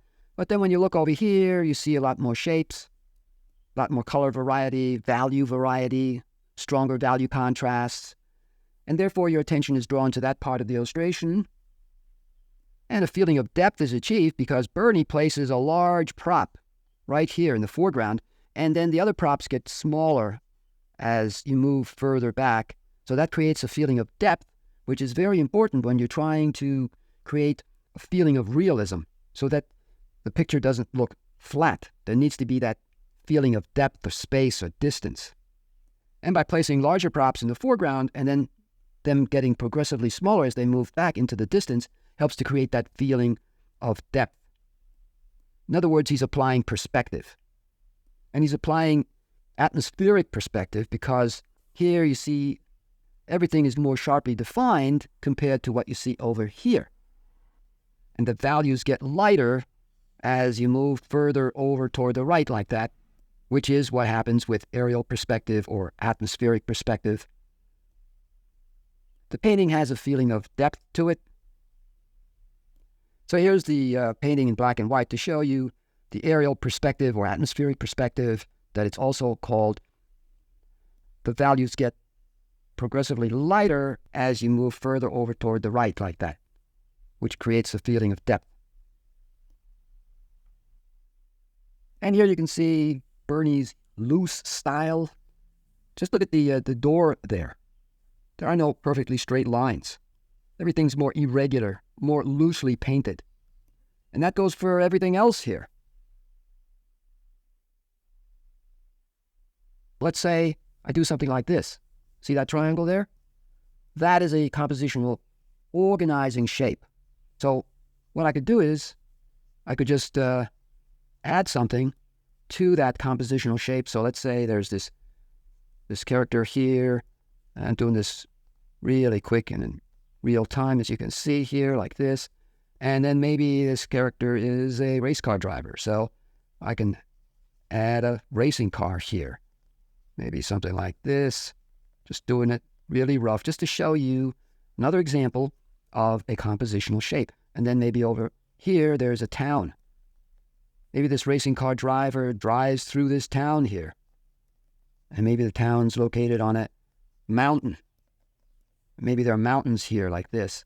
So all these shapes are more or less being organized according to what that triangle shape is. Now, you don't try to fit every shape into that compositional shape exactly.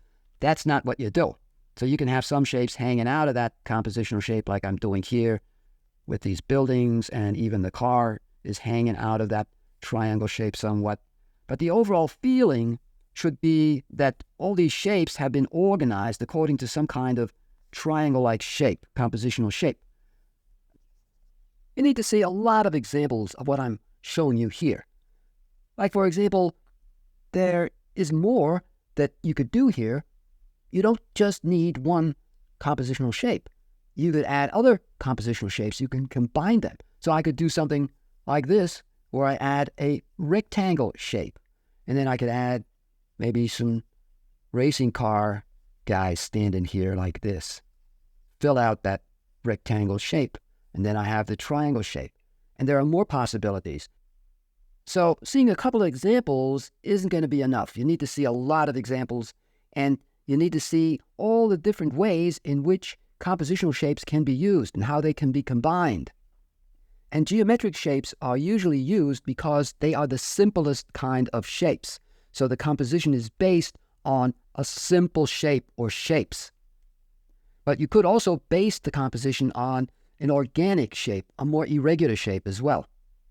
So you see, there's a lot more to learn, a lot more examples that you need to see, but here at least I'm getting you started thinking about compositional shapes if you haven't learned anything about them yet, and then it's up to you to learn more about it. And if you don't have any interest to want to learn more about this, well, then your compositions are going to be lacking this vital basis that every good composition has. Here's another page from the Famous Artist School's textbook in which they feature how Bernie Fuchs works out his illustrations. And here you see a number of thumbnail sketches that he did for a story in a magazine.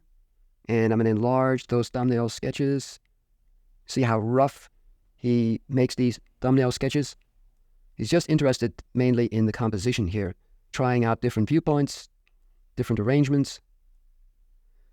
I'm going to read something of what it says here. At the top it says, "The marchers, the steps I went through to find how I was going to illustrate this story show the amount of thinking and planning that often takes place before a picture comes about.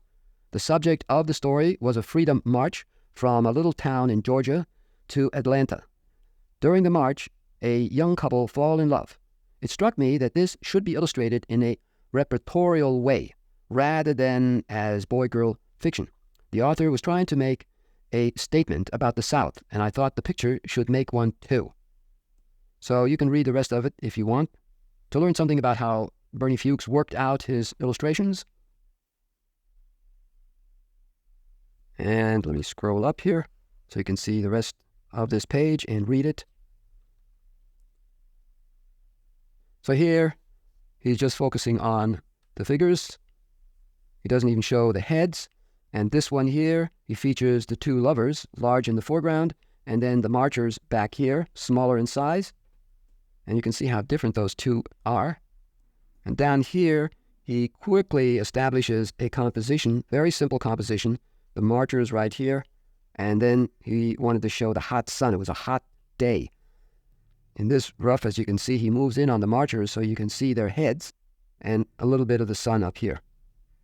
Very simple composition. It's basically this.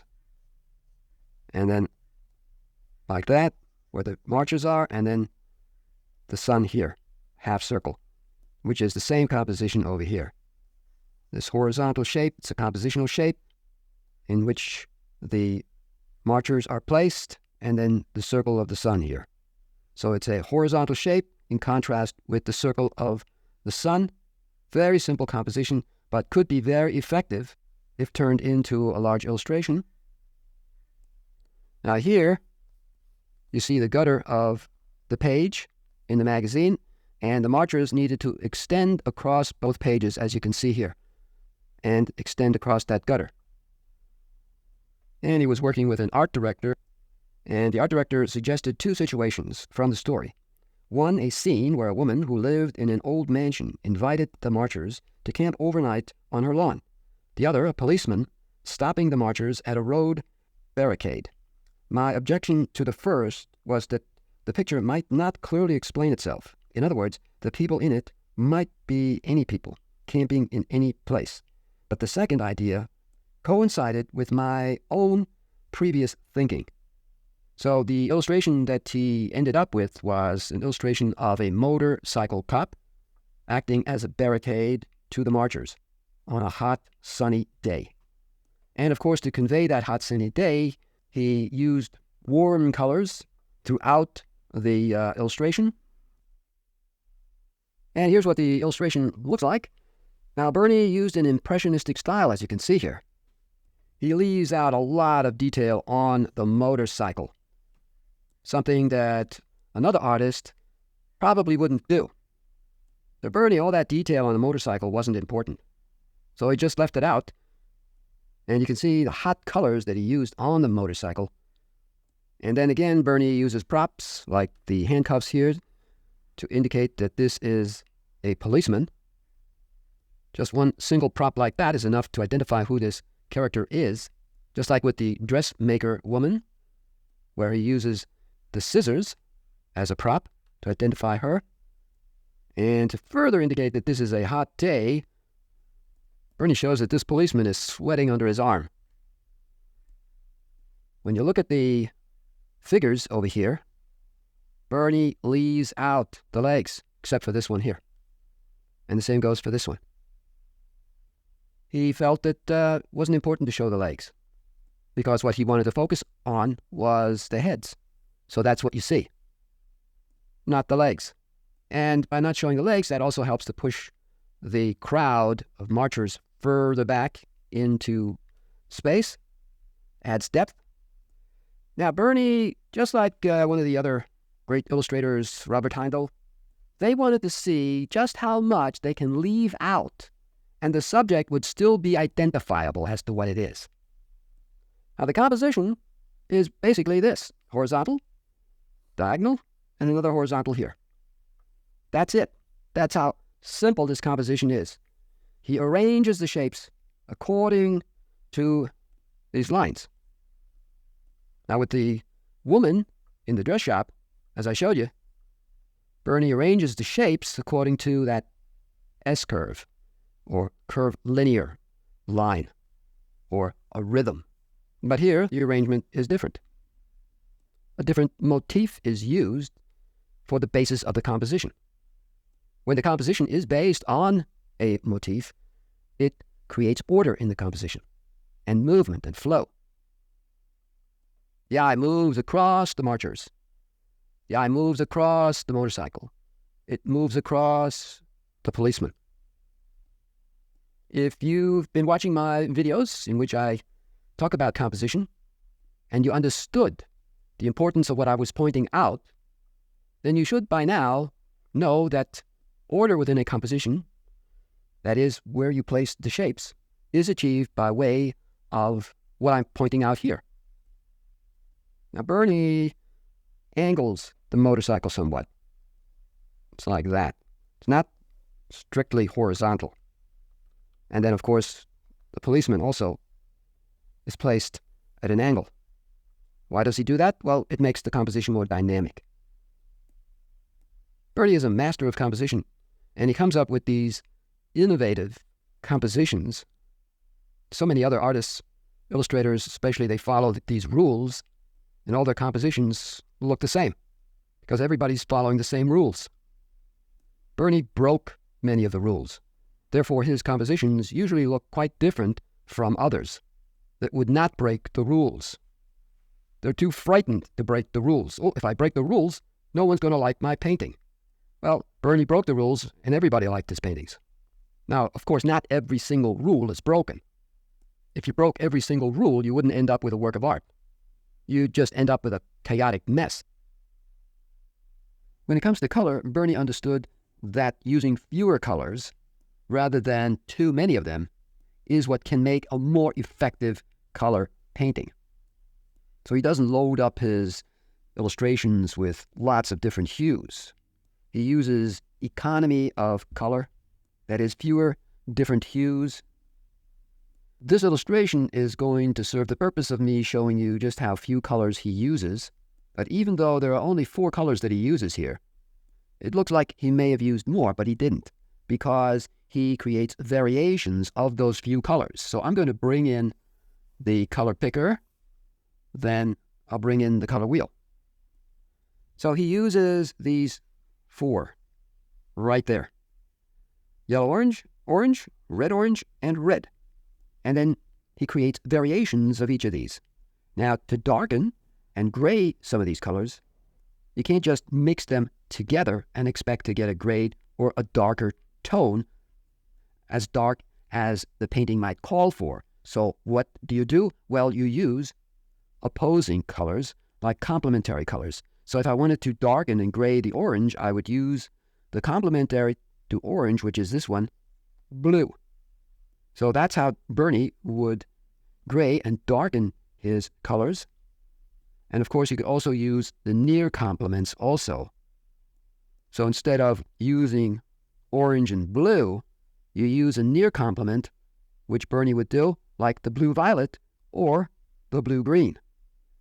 And that results in a more muted color, but not as grayed as the color would be if a complement was used instead of a near complement. So that's how you get a darker and more grayed or more muted color. So like I said, he uses only these 4 colors, but then they have to be darkened and grayed, which means that additional colors do need to be used. But these are the ones that you see in the painting. You don't see the complements or near complements. You don't see blue or blue-violet or blue-green. They're just used for graying and darkening the colors. And then, of course, he also applied white as well to tint them where he needed a lighter color and value. I'm going to select the colors from his painting, and you can see what they look like in the color picker. So I'm going to come over here to the pants of the motorcycle policeman, and you can see where the little color selector is at the color picker. But then, in order to be able to see more clearly what that color is, I'm going to move the little color selector into the corner at the top there, like that. And then I'll add that color here. So that, of course, is a red. Then I'm going to pick up the color over here, and then take a look where the color picker is. And you see a color change has occurred. I'm going to move that little circle into the corner, and then add that color over here. And that color, as you can see, is a bit different from the red. That's more like a red-orange. And now I'm going to pick up the color on the policeman's shirt and move the little color selector into the corner there at the color picker, and then add the color over here. And you can see that that color is also a red-orange, just like this color is. But the two look so different because Bernie created a variation of that red-orange by adding white to the policeman's shirt and graying it somewhat, which white does. When you add white to a hue, it grays that hue. But he probably also added either a complement or near complement in addition to the white to that red-orange hue, and the result is the color that you see there. Then I'm going to pick up this part of the motorcycle where the fender is right there and add that over here, and you can see that that hue is different from the red-orange, and that one is a yellow-orange. I'm going to move the color wheel over, and then I'm going to select another part of the motorcycle right here, I think where the gas tank is. So I'll select that part there. And then I'm going to bring that little color circle into the corner and then add the color over here. Now that color is a bit different from the red-orange, and it's an orange. And that completes the number of colors that Bernie uses. And then, like I said, he creates variations of these colors, and therefore it might look like more colors have been used, but that's not the case. So even when you look up here toward the top, that really dark color there is a red. I'm going to pick this up and then come over to the color picker and move the little color slider into the corner, and I'm going to come over here and add it. You see, it's a red. But of course, Bernie added darker opposing colors in order to darken and gray that red. So it's a variation of the red. And this part right here is a red-orange. I'm going to pick that up, move the little color selector into the corner, come over here and add it, and you see it's a red-orange. But of course, he added lots of white to that red-orange, and the result is what you see there. Maybe a touch of the complement or near complement. Now, to get this really dark color there, you might think, well, you must have added black. Well, Bernie didn't like using black, although I did show you one example in which he did use black, but usually he didn't use black when mixing his colors. So you can get a really dark like that by mixing darker opposing hues together and using some of the earth colors like burnt umber. So if one of these opposing colors like blue or some of the near complements weren't dark enough, he would mix some of these opposing colors together to get a really dark value and then add it to one of these four over here to darken and gray them. So you have to have a knowledge of color mixing, what colors to mix to get what you're looking for, and I can't go into that a lot here. Could be that he also used some of the earth colors, like I mentioned, to darken and mute some of these colors over here. Here are some more examples of Bernie trying to work out what the composition should be for this article about the marchers. I'm going to enlarge the text and read it. So it says, the art director and I had agreed from the outset that the illustration should be handled in the manner of reportage, but the editor wanted it to clearly indicate a fiction story. We decided that we could get around this problem as long as we showed the two young lovers in the picture, not by themselves in a love scene, but among the marchers. After my talk with the art director, I got to work. I was fortunate enough to be able to get a large number of good photographs from two fellow illustrators who had recently been in the South. These pictures enabled me to see how the countryside and the people looked. There were many details in them that could be applied to the story. I began drawing from the photographs, making sketches of people and types. Again, a multiple picture occurred to me. This time I thought of it not as a line of marchers across a policeman's chest, but as a number of incidents among the story arranged around the page. I made the pencil rough below and the composite color sketch shown in black and white above. These contained some of the incidents I had been thinking about, plus ideas derived from the photographs. In the composition at the top, you can see several views of the marchers, a vertical rectangle showing the facade of the mansion with its owner standing in front, and a group of policemen on their motorcycles. Still, I didn't feel right about this multi-image treatment. My chief misgiving being largely the same as before. It was a repetition of something I and other artists had already done. So you can see Bernie wants to do something different, not what has already been done by many other illustrators. And this is typical of Bernie's thinking. He wants to do something different, something new, something unique. And that, of course, helps to set him apart from all the other illustrators. So in the example here, you can see that Bernie scatters the illustrations around the page. He's got one here, here, here, here. But that's not what he finally settled on, which is the illustration of the motorcycle policeman that I showed you. Now here are some larger sketches for that illustration of the marchers and the motorcycle policeman. See how loosely those sketches are made? Fuchs doesn't tighten up. And that helps to give a greater feeling of life. And here's some more. Here again, you can see that Bernie is leaving out a lot. Why? Well, to draw attention to what's really important, which are the heads of the characters. If he had added a lot of detail here, folds and all sorts of other things, that would have just drawn too much attention away from the heads. So what isn't really important, Bernie just decides to leave it out completely, except for a few lines like this to suggest that these people have legs. And here you see another one of the sketches that Bernie worked out for the illustration, and here he shows countryside and the hot, barren day and locale. But of course you don't see it in color here, but his sketch had hot colors. And he has all this space here because the marchers still have a long way to go until they get over here to where they're going. So there's a reason why he uses all that space. I like this little sketch. I think it's really well done. And of course the dividing line on the road here leads your eye right back to where the marchers are. Also, that line there leads over, and this leads over. All these lines lead over to where the marchers are. Nice little composition, I think. Although I wouldn't add a dark tone like that over there. It just draws too much attention to itself and attention away from the marchers. In a drawing like this where he leaves out a lot, what he's doing is he's forcing the viewer to complete in their mind what is not there. It's a way of getting audience participation. It helps to draw the viewer in.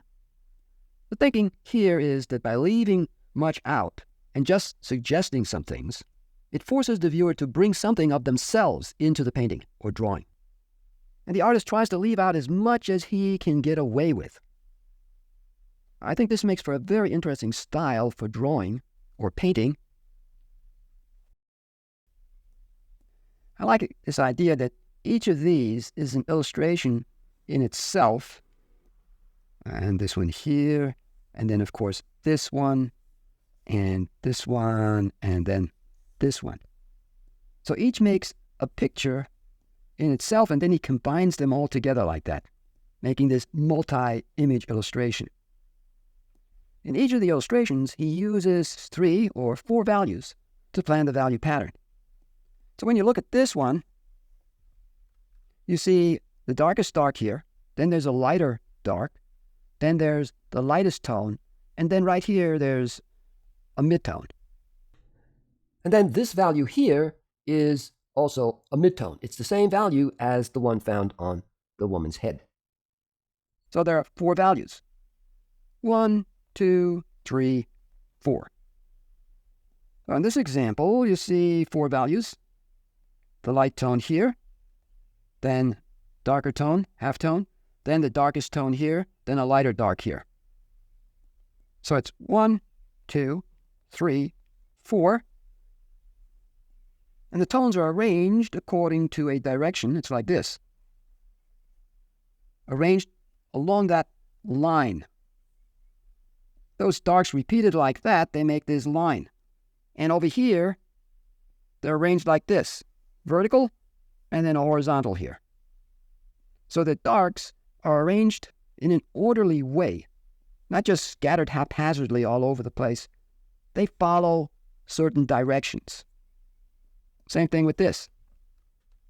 The darks are arranged like that, cross like that, and then like this. Here he uses 3 values to make the value pattern. 1, 2, 3. Creates a nice feeling of depth by placing the largest shapes in the foreground, like that, and they get progressively smaller as they move further back. And here he uses 4 values. So the darkest darks, 1, lighter darks, 2, lighter value here, 3, and then the lightest value right there, 4. And that's also number 4 here. You plan your value patterns with a limited number of values, 3 or at the most 4. And now I'm going to switch to another artist. And this artist is the great Andrew Loomis. These 2 pages are from his book called Creative Illustration. And I'm showing you these pages because he talks about tonal plans or value patterns. And over here you see the 4 basic value patterns that he recommends that should be used. When you're looking for strength of values, vitality and clarity, these patterns will give it to you. I'm going to enlarge them. All value patterns fall within one of these 4 groups. You can make very effective, strong, clear value patterns with these. And the first one is a light tone or gray against a dark gray, and then a black, and then the white background. However, I should mention that don't think of the white that he's talking about as white. Think of it as an off-white, not a pure white. And the black that he refers to, think of it as a off-black, not a pure black, because when you are painting your pictures, you're not going to be using pure white or pure black. So those values are not usually used. But of course, it also depends on what the style is. In a very stylized style, you could use them. But if you're going to be more realistic, then try to avoid pure white and pure black. Now, of course, white is used in watercolor. But even there, that white might have like a tinge of yellow. It might not be a pure white. But anyway, let me go on to the next tonal plan, which is a white, dark gray, black against a light gray background. And plan number 3 is a light gray, a white, a black against a dark gray background. And the last plan, number 4, is a white, light gray, dark gray, and a black background. One of these values should dominate, and it's usually the one for the background. And that means that that value takes up a greater amount of area than the other values. So what you're doing is you're playing the 3 remaining values against the background value. All value patterns fall within one of these 4 basic value plans. However, I should mention that there is also a value pattern based on a gradation of value, and then there's also a value pattern called the all-over pattern, but usually those aren't used that much. Mostly it's one of these 4 that are used, and you plan with only 4 values, but then to round out the forms, to model the forms, you need to add an additional value to these values, and you end up with 8 values, like on the 8 value scale that you see here. You plan your value patterns with flat, simple values, like you see here. And then if you need to add, form, and model them, you add 1 or 2 additional values from the 8 value scale. So let's say I'm going to use plan number 1 there, and I'll show you how you start out. You start out like I've been showing you in my videos, if you have watched the videos, by making thumbnail sketches, small sketches like this, in which you work out the value pattern. So let's say there's a spaceship here, and then there's a character standing here like this. And what you do is you plan with flat values. So instead of the white, I use an off-white, maybe something like this, for the background and the ground. Okay, so I have that flat tone there. And then I play the other remaining 3 values against that lighter background tone, which dominates. There's more to be seen of that tone than the other tones. Then I'm going to add the light gray. So let me see, maybe I can pick that up right there and add it over here like this for the spaceship. And then I have 2 more values, the black and the dark gray. So I could add the dark gray to this character here, like this. And then I have the black, pick up the black, but remember, it's not going to be pure black when you're doing your painting. And then you can repeat some of the darker tones in some of the other shapes. So I'm keeping the values flat, like that, on the figure. You don't start modeling at this stage. You're just planning with flat values like this. This is the easiest and simplest way to arrive at a good value pattern. Then I could use a darker value to give some definition to that spaceship back there. Something like that. And that's it.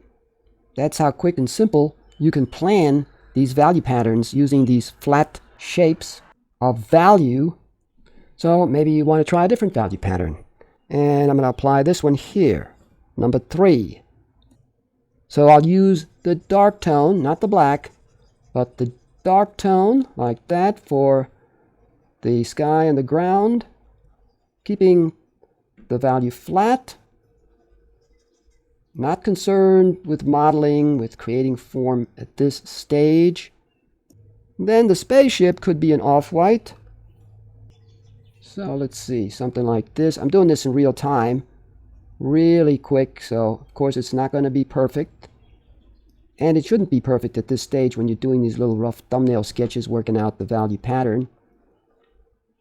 Now I can add the black, but remember, think of it as an off-black, not a pure black. Add it to the character standing there.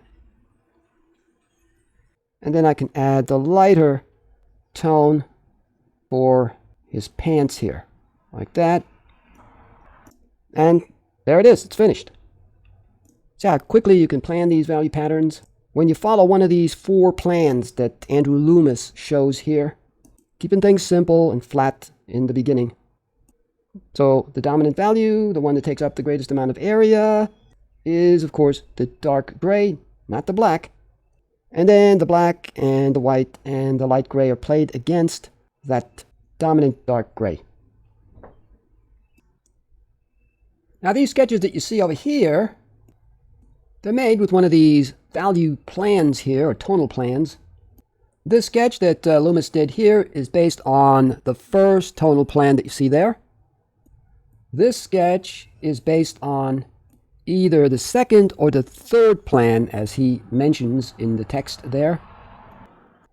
This sketch here is based on the third plan over there. This one is based on either the first or second plan, as he mentions.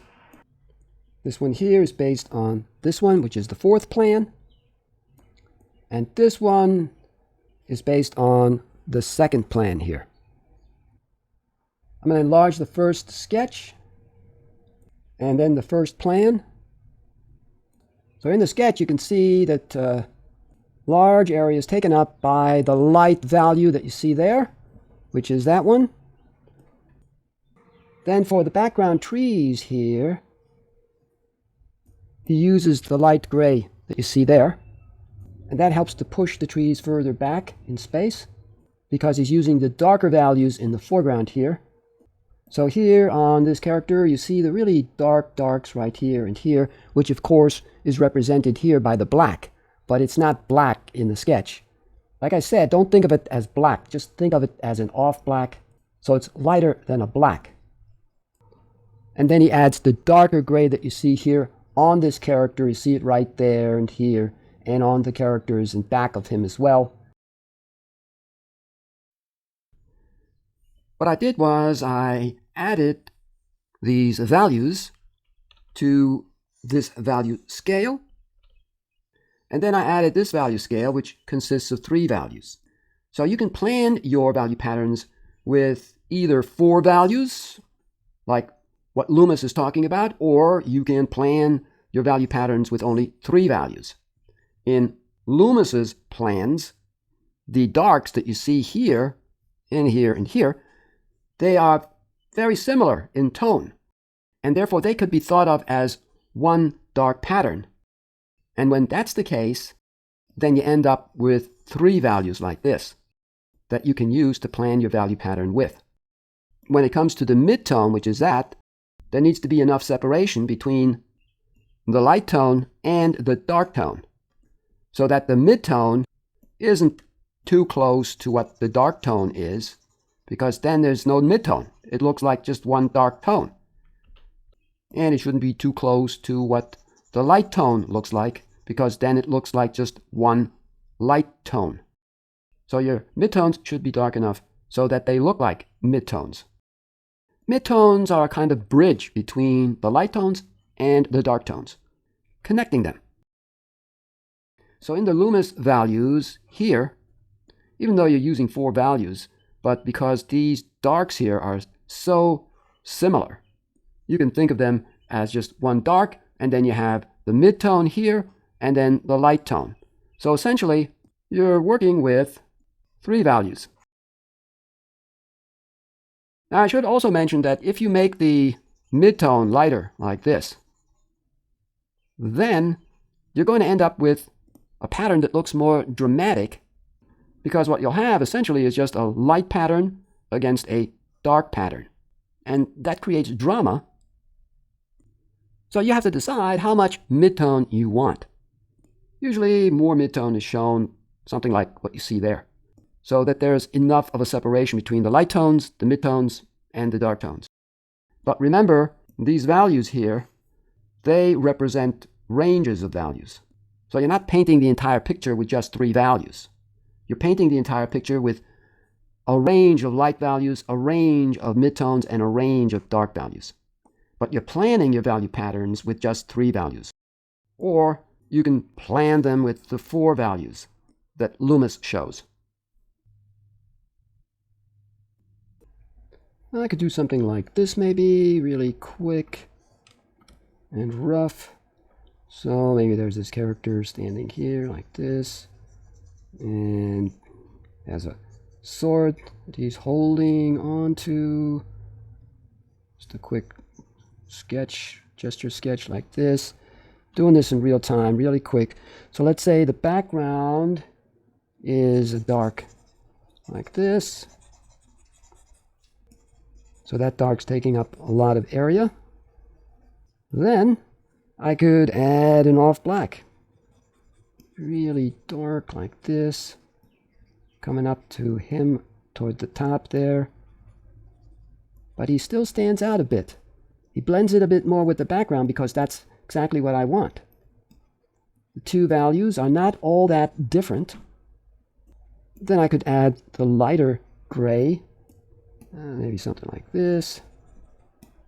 And over here on his head.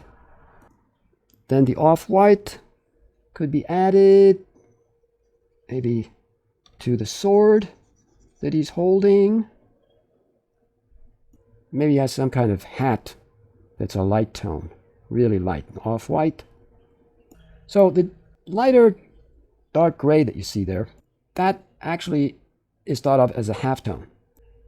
And then with the dark tone, that dark tone isn't so different from the dark tone of the background that they can't be thought of as part of a dark pattern.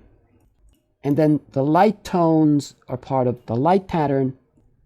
That gray there becomes the halftone or middle tone. Now, of course, there's a lot more to be said about this. You need to see a lot more examples to get an even better understanding of this. Students usually don't know how to organize the values. And the whole theory of pictorial design is about organizing line, tone, and color. So if you're a student who hasn't learned how to organize his or her values yet, then most likely what you are producing is just a hodgepodge of disorganized values. And your drawings or paintings don't look that good, and you can't figure out what the problem is. Well, the problem is that you haven't yet learned how to organize your values. And here I'm showing you how to organize them through these kind of tonal plans or value patterns.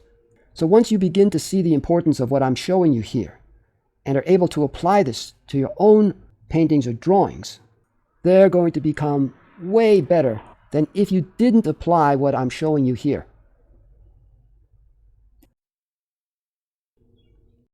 In the sketches that you see here that Bernie did, he uses either 3 values or 4 to plan his value patterns for these drawings. And the paintings that I'll be showing you that Fuchs did, he will have either used 4 or 3 values to plan the value pattern and to base the entire painting on 3 basic values, but then within those basic values, he adds these additional values that Loomis talked about with his 8-value scale. In this black and white sketch that he did, he uses 4 values. 1, 2, 3, and then this is a lighter dark, which makes it 4. In the sketch up here, he uses 3 values to plan his value pattern with. There's the dark, 1, and he repeats it over here and here and here. Then there's the midtone, 2, and then the light tone, 3. And he repeats that light tone here and here and here and here. Repetition of value, very important principle of design. And then he adds slight variations of tones within those values. But the values basically remain, a dark, a midtone, and a light. And of course he does the same thing in that sketch too. If you understand all of this, if you are able to apply these things to your own value patterns, then you're on your way to making really great value patterns. Bernie is a master of value patterns. Let me show you one of his paintings here. And he creates a value pattern. I'm going to turn it into black and white. You can see the values. So the darks are similar, very close in value to each other. So when you look over to where the value scale is, those darks are maybe over here within that range. He groups them. He masses them together into one big overall dark value pattern shape. You see the darkest darks here, here, here. This is a lighter dark. But because it's so close in value to the darkest darks, all these darks, they hold together, unify the dark pattern, and each dark shape is carefully planned. So that's dark, and that dark is connected to that dark. So he's linking the darkest darks together, like that. And I think this dark links with that, so it makes one larger dark shape. They're carefully planned. And then you have the lighter darks. They also make a shape. Everything makes a shape, and every shape needs to be carefully planned. Even the shape of the collar here, that little shape, is carefully planned as to what it should look like, what the value should be, and so on. There's so much to be said about this painting that he did. There's no time for me to go into explaining more about what he did here. Now let me show you another one of his drawings. And here you can clearly see the value pattern shape that he makes for the dark tone. And it makes an interesting overall shape. You see the ins, out, in, out, in, out. That sets up an alternating rhythm within the shape, and that shape interlocks with the background shape here because of that in, out, in, out. See, this kind of in, out, that interlocks the shape with the negative space or shape. But here it's a very simple pattern, dark tone against a lighter tone. And in this illustration by Bernie, he uses 4 basic values, with some of these values having slight tonal variations within them. I'm going to turn this into a black and white. So you see the light tone and then the darker tone. The light tone's repeated on her face and the hands. And then the dark tone here on the building is essentially the same dark tone that you find on her clothing. But then he does something interesting. You see the really dark tone of her hair, and down here where her sleeves are, what he's doing, he's adding these out-of-key accents. So when you look over here, it's something like this that he's doing. He's adding a really dark, like that, see? And then he's adding a light tone that is an accent, just like the dark is an accent. So he's adding that also, just small shapes, and that helps to draw attention to the head here, where that light tone is, and the darkest dark next to the lighter tone of the face helps to draw attention to the head. And of course, this light tone stands out nicely against the darker tone surrounding it. So that's how he gets you to look at the head. He repeats the tone here in the sky, and essentially the building over here is made up of that lighter tone here. But because he adds all the windows and everything, all that detail in there, it looks a bit darker. I love this illustration. I think it's so well done.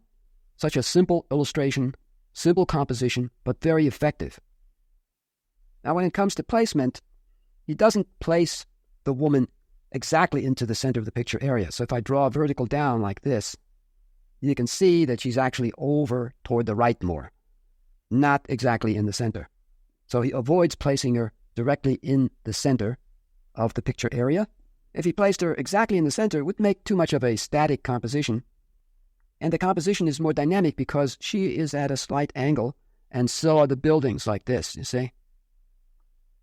If she were perfectly vertical and the buildings were perfectly horizontal, it would make for a more static composition and not as interesting as it is now. Bernie is great at creating these value patterns and using the darks to create more abstract-like shapes. Now, this is the finished illustration. This is not a sketch that he did to work out what the finished illustration should look like. You can see how loosely he made this painting, and he combined paint with pencil and color with black and white. And he creates this dark, abstract-like pattern that forms an overall shape, and you can see that here. See, all of these darks, they make one big mass of dark like this, which results in this dark value pattern shape. And these values are closely related. So because they're closely related, they make this one large mass of dark tone like that.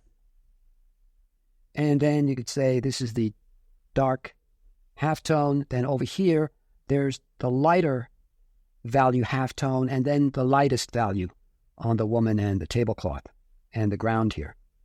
So he's massing these similar values together to create this effective value pattern. Now, let me move on to some more illustrations that he did. I'm going to show them in color. Beautifully done. And again, he simplifies the values, creates simple value patterns and more abstract-like shapes.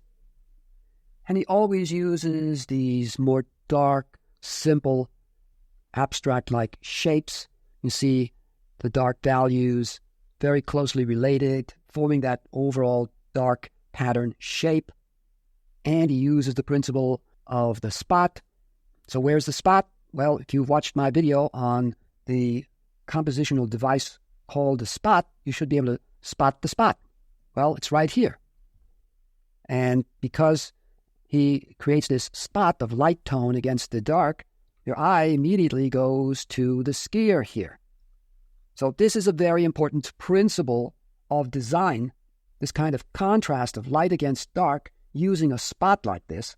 And you see over here, in that illustration, he also uses this idea or compositional device of a spot. The dark spot, that dark shape, makes a spot placed against the lighter tone. So because of that, it makes a spot. Even here in this illustration, you can see the spots. Her face and her hands make spots of light tone placed against the darker surrounding tone. So therefore, that surrounding dark tone offsets the spots, so you can see the spots easily. And again, he uses a dark pattern here for the man, silhouette-like shape of dark. You have to try to retain the silhouette-like simple value pattern shape. That is very important. The color is really well done. Can't get into explaining exactly what he did here. That would just take too much time. So let me move on to another illustration he did. Another beautifully done illustration, great composition. And again, he's breaking the rules of placement by placing the woman all the way over toward the right border here. And there doesn't seem to be anything that stops the eye from going out of the picture area because the viewer's eye is going to follow the direction in which she is looking, which is toward the right.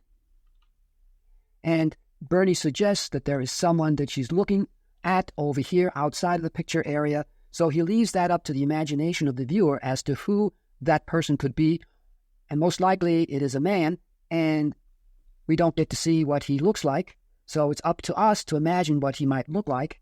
And Bernie sets up a story here, a narration. So the woman, and presumably the man, they had a meal together, which you see right here.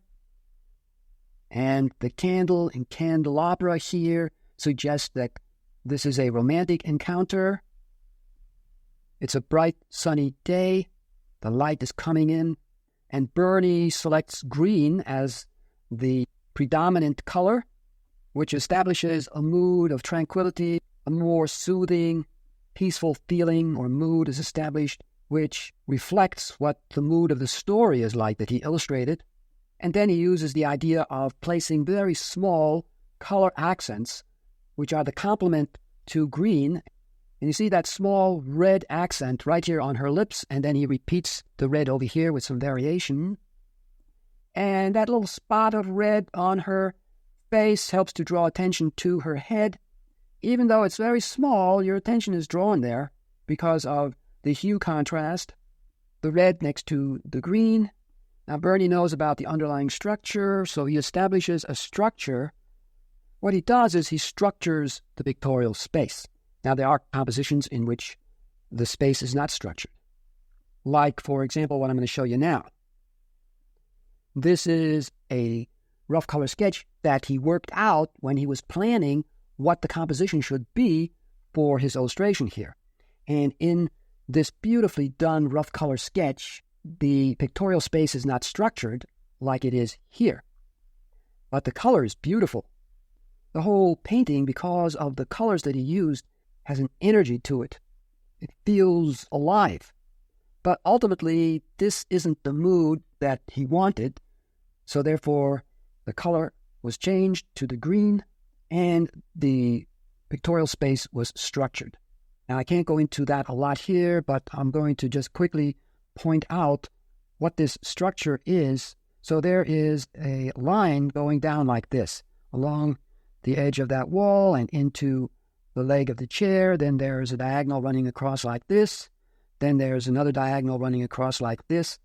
Then there is, of course, the oval of the table top like that. Then there are other alignments, smaller ones like this, shorter alignments like that, dividing up the pictorial space into a number of these shapes. They are two-dimensional shapes, and they set up a two-dimensional shape rhythm because the shapes are similar in character. They have that more rectangular-like character to them. So this is how the space is structured. And in his rough color sketch, you don't see that kind of structure, that kind of framework structure, like you see here. So this is an important part of composition, but like I said, there are compositions in which the artist doesn't structure the space like this. But for the most part, usually there is some kind of framework structure underlying the subject matter. And the only limits to what these structures could look like is the limits of your imagination. So that's all I have time here to show you about this.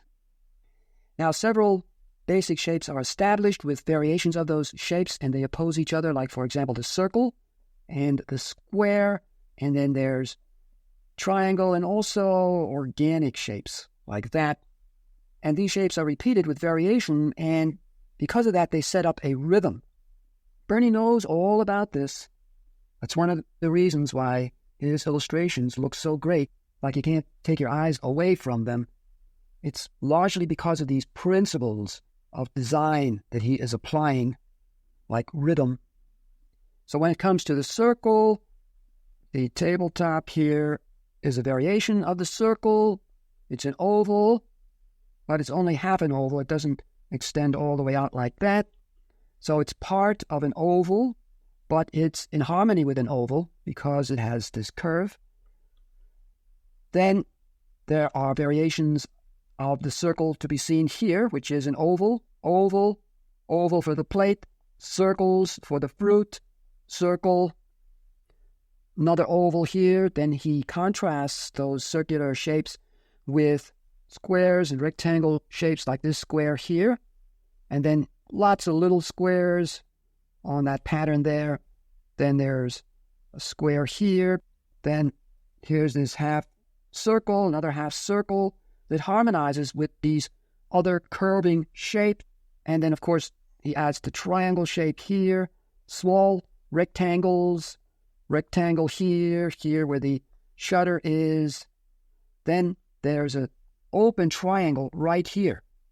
Her pose makes this kind of open triangle. So the triangle isn't closed here. Therefore, it's called an open triangle, but it relates to the triangle because it has those triangle diagonal lines. Her hair is more of an organic curving shape. Then he has these straight lines here on the tablecloth, contrasting with the curves. Everything is planned right down to the smallest shapes, where each of these shapes, no matter how small they are planned as to where they should be placed. Nothing is left to chance. Color scheme is basically green and yellow-green with variations of those colors, and then he adds the red accents that I pointed out.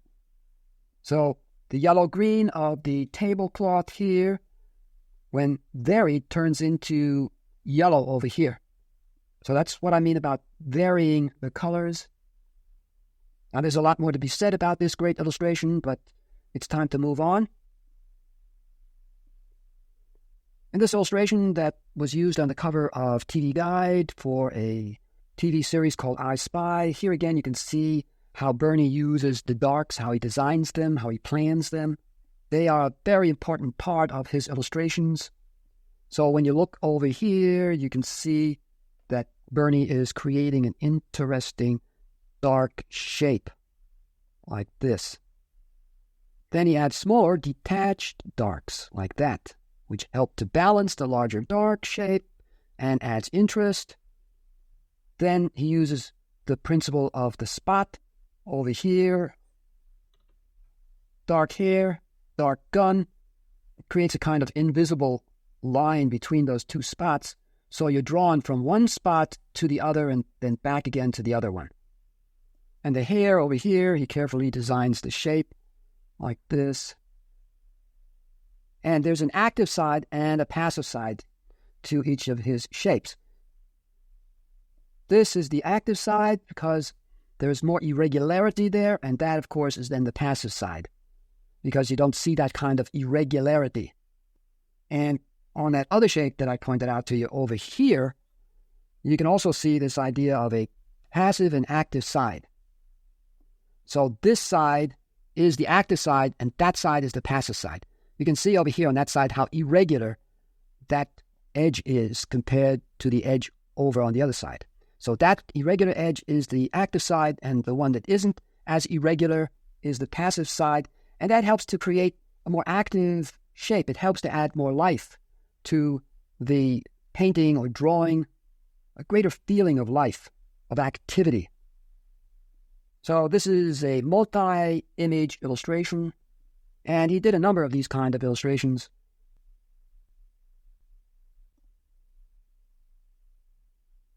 And here's another beautiful illustration by Bernie. Bernie said that he doesn't follow formulas. So therefore, he wouldn't follow something like this, which is the rule of thirds. And as you can see, he didn't follow this. The group over here of the boy and the woman are not placed according to where the lines intersect. So if he had followed the rule of thirds, the two would need to be moved over toward the right more, so that they fall on that vertical line and where the horizontal and vertical intersect. Now, the rule of thirds is a good rule to follow for the placement of an important part of the illustration, like where the center of interest should be placed, but it shouldn't be followed religiously. Every illustration that you make shouldn't have the center of interest placed exactly where the lines intersect like that, because then you're working by formula, and every illustration that you make where you place your center of interest will look the same.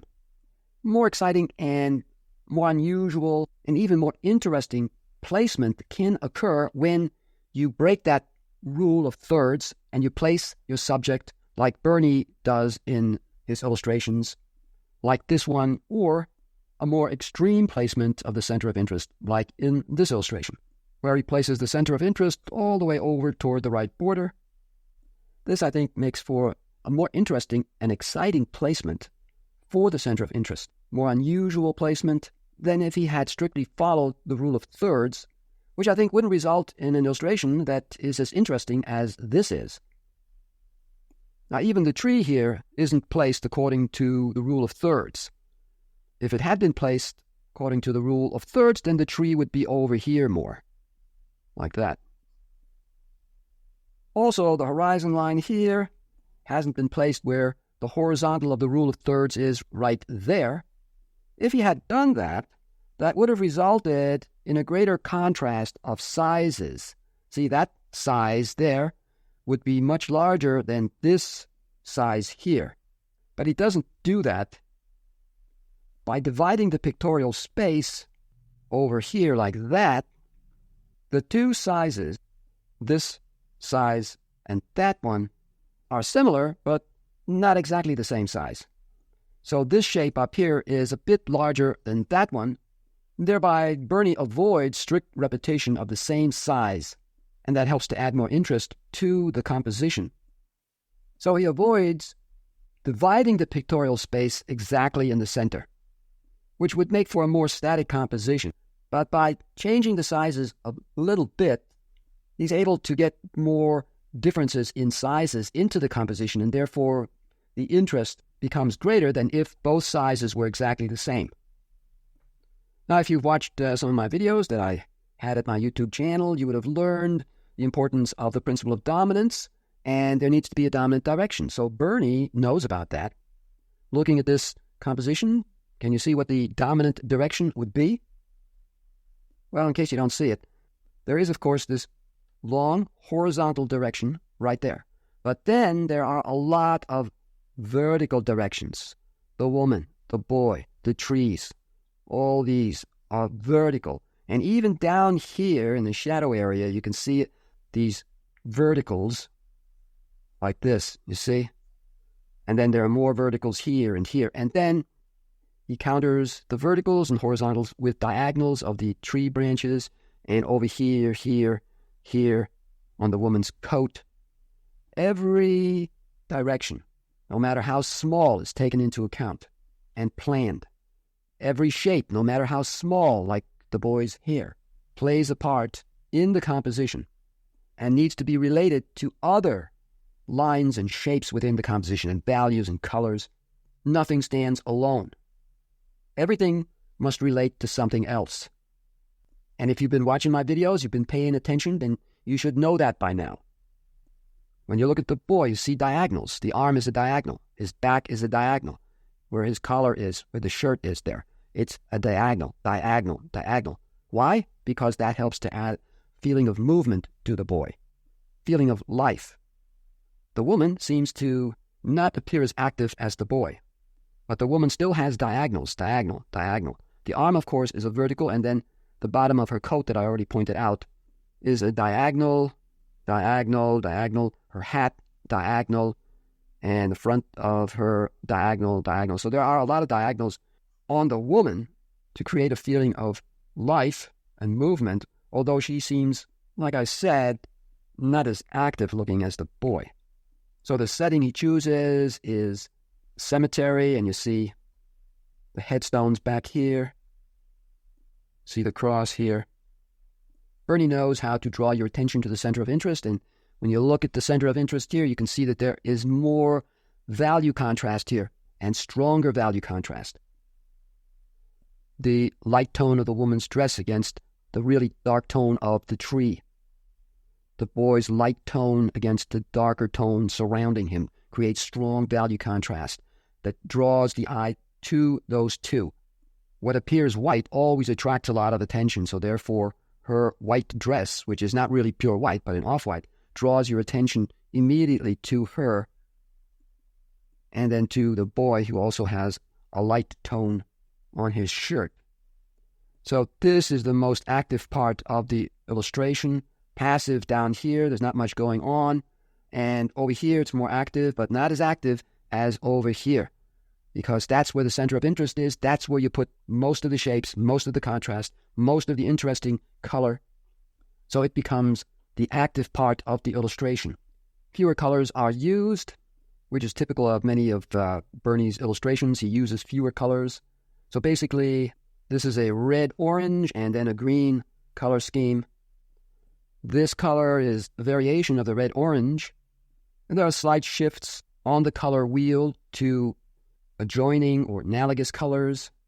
So it shifts from the red-orange here to something that is a bit more orange or yellow-orange-like. So there are these slight shifts in hue, but basically it's a red, orange, and green color scheme. Those are the colors that are used in the larger areas. And the white, of course, acts as an accent. Accents can draw the attention of the viewer to where you want the viewer to look. And here you see the illustration in black and white to show you the value pattern. The values that Bernie is using on the value scale are these that are circled in red, and you can see that he selects values that are at unequal intervals to each other, so this interval is larger than that interval, of course. This helps to create greater range of different value contrasts, which adds interest. There's a lot to learn about value patterns, so I can't cover everything here. The lightest value in the painting is, of course, right there, and that value is that value. It's not that one. Then the slightly darker tone on the boy and these lighter tones here are this value on the value scale. Now, of course, there are slight variations in tone, but those are the basic values. And then this dark value here is this one. And the darkest value, of course, is on the tree here and the pants of the boy and the values you see there. So that dark value is this one here on the value scale. But remember, there are variations within these basic values that make up the value pattern. Now, not only do you need to know about this sort of thing, but you also need to know about proportion of areas of value. So, of course, the major part of the illustration is taken up by the dark values. So all of that, except for here and here and here and here, are the dark values. So they take up the greater area. I'm going to quickly make a diagram here, which will help you to understand this better. So it's like this. Make all of this the dark tone in the illustration. Then there are the lighter dark tones, which can be thought of as the middle tones, even though they're not exactly in the middle of the value scale. But if they fall between the lightest value and the darkest value, they are considered middle values. So therefore, this is a middle value. This right here, and here, here, and here, where the lighter tone is. And the middle value takes up less area than does the dark tones. Bernie knows the importance of establishing an area of tone that predominates, like in this case, the dark tones. Then a smaller amount of tone is added, which represents the midtones. So I'm going to add a smaller amount to the diagram here. So let's say it's maybe that much compared to the darks in the pattern. Then the smallest amount, that is those tones that take up the smallest area, are the lightest values, like on her dress here. And then add it, let's say, over here like that. So those are the proportions of the various tones used in the value pattern. So this represents all the light tones. This, of course, represents all the midtones, and this, of course, represents all the dark tones. So you see this variety of sizes, of areas. Don't make these sizes equal. There has to be a dominant, a subdominant, and an opposing. So this, of course, is the dominant, this is the subdominant, and this is the opposing tone. So proportion of areas is a very important part of establishing a good value pattern or tonal structure. It's also called a matrix. Now there's what's called the major value structure and the minor value structure. The major value structure is the value that predominates and establishes the value key, which of course in Bernie's illustration are the dark tones. The minor value structure refers to how strongly the values within that major value structure contrast with it. You can have minor value contrast or major value contrast.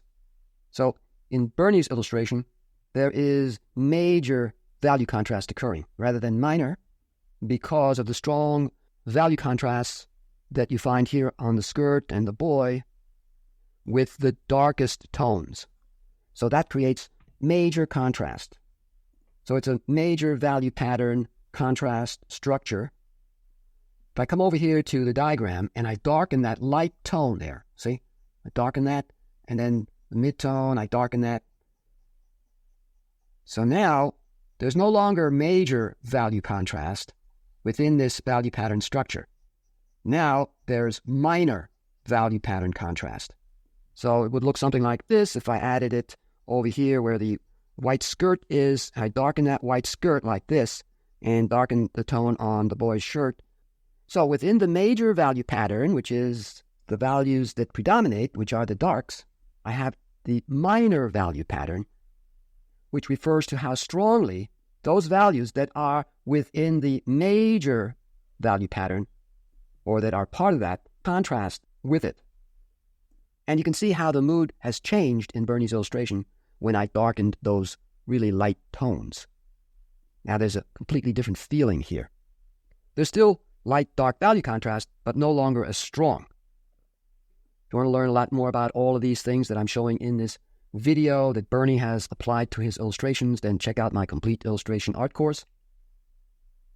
There are subtle changes in value within these dark value pattern shapes, the intermittent values that I referred to, but the basic overall dark value is kept, like here, and of course the tree and these trees.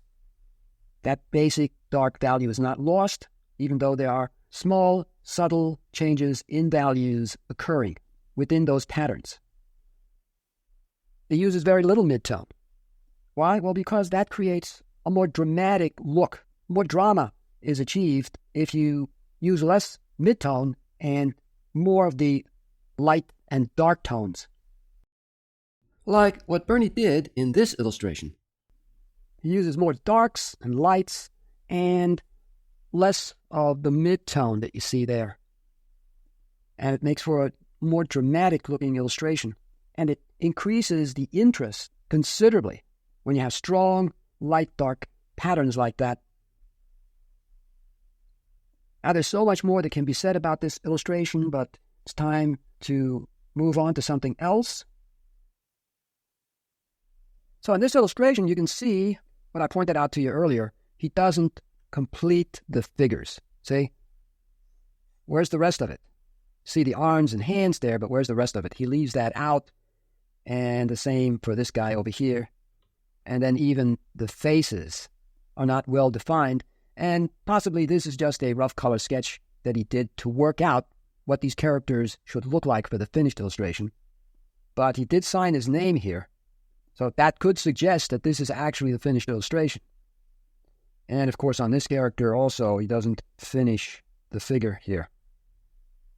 He keeps all the interest centered up here, not down here. So you look up there where there are more values, more color variety, more contrast of colors and values. So in this wonderful illustration, again, Bernie breaks rules. When you look up here, he just chops off the heads. That is part of the heads. He just shows you half the heads, and he places the figures all the way up toward the top of the picture area. And what becomes more important is what predominates in size, which is, of course, the conference table here with the chairs.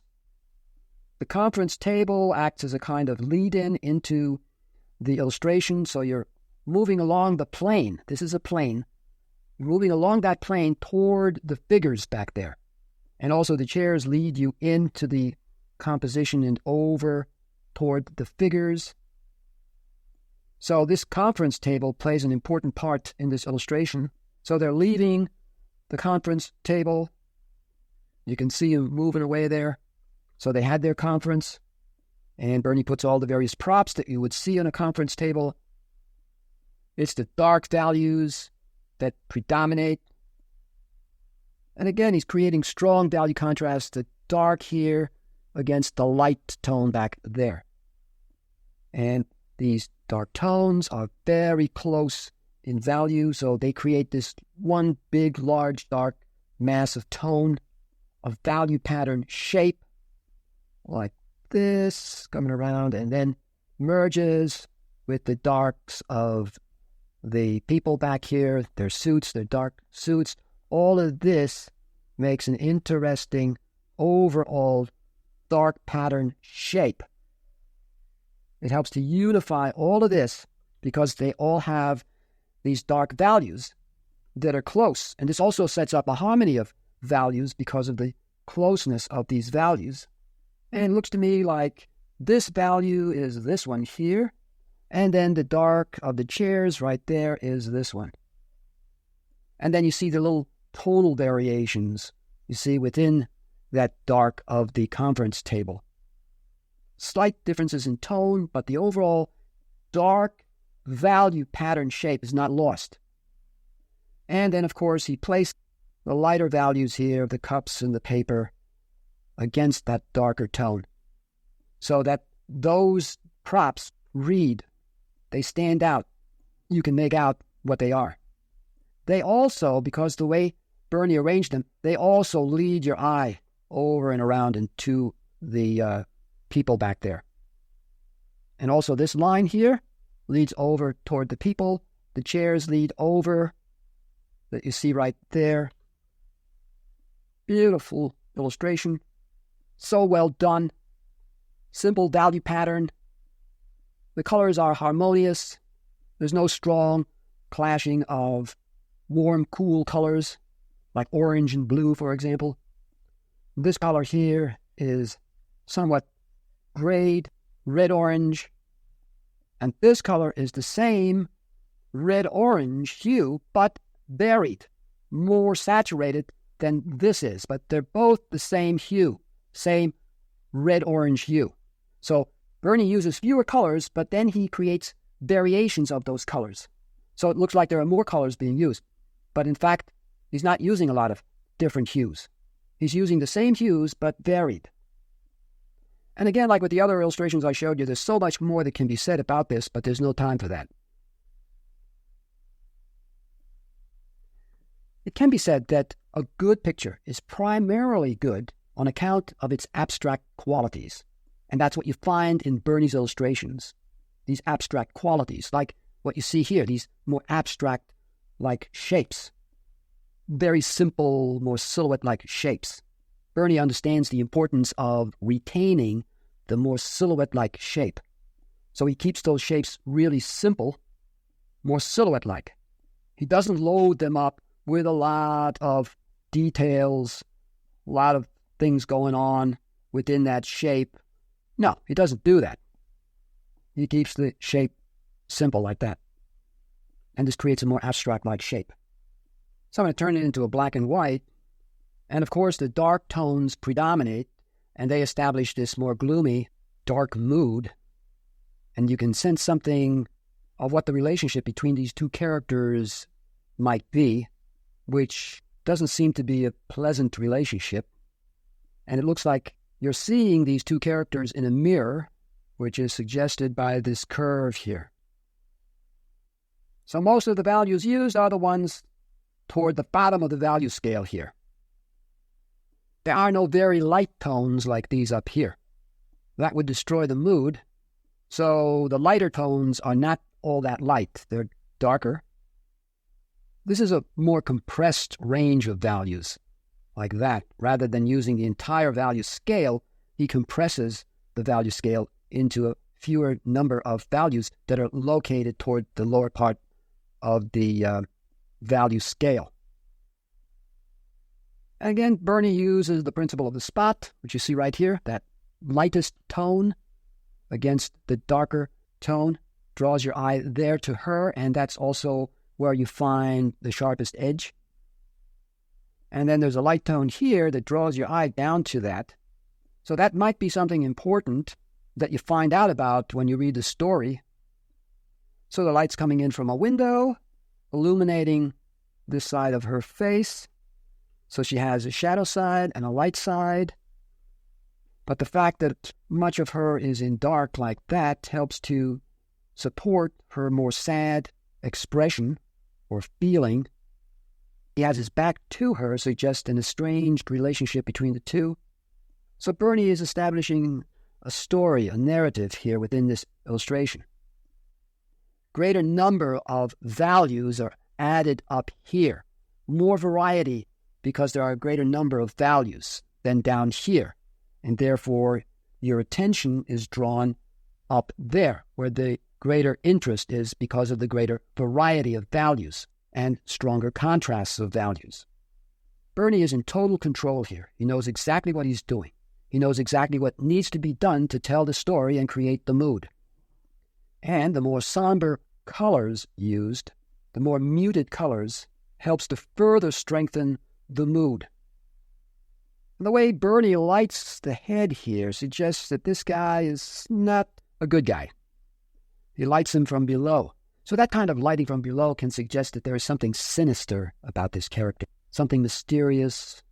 So this lighting suggests that maybe this character is evil, maybe threatening to her.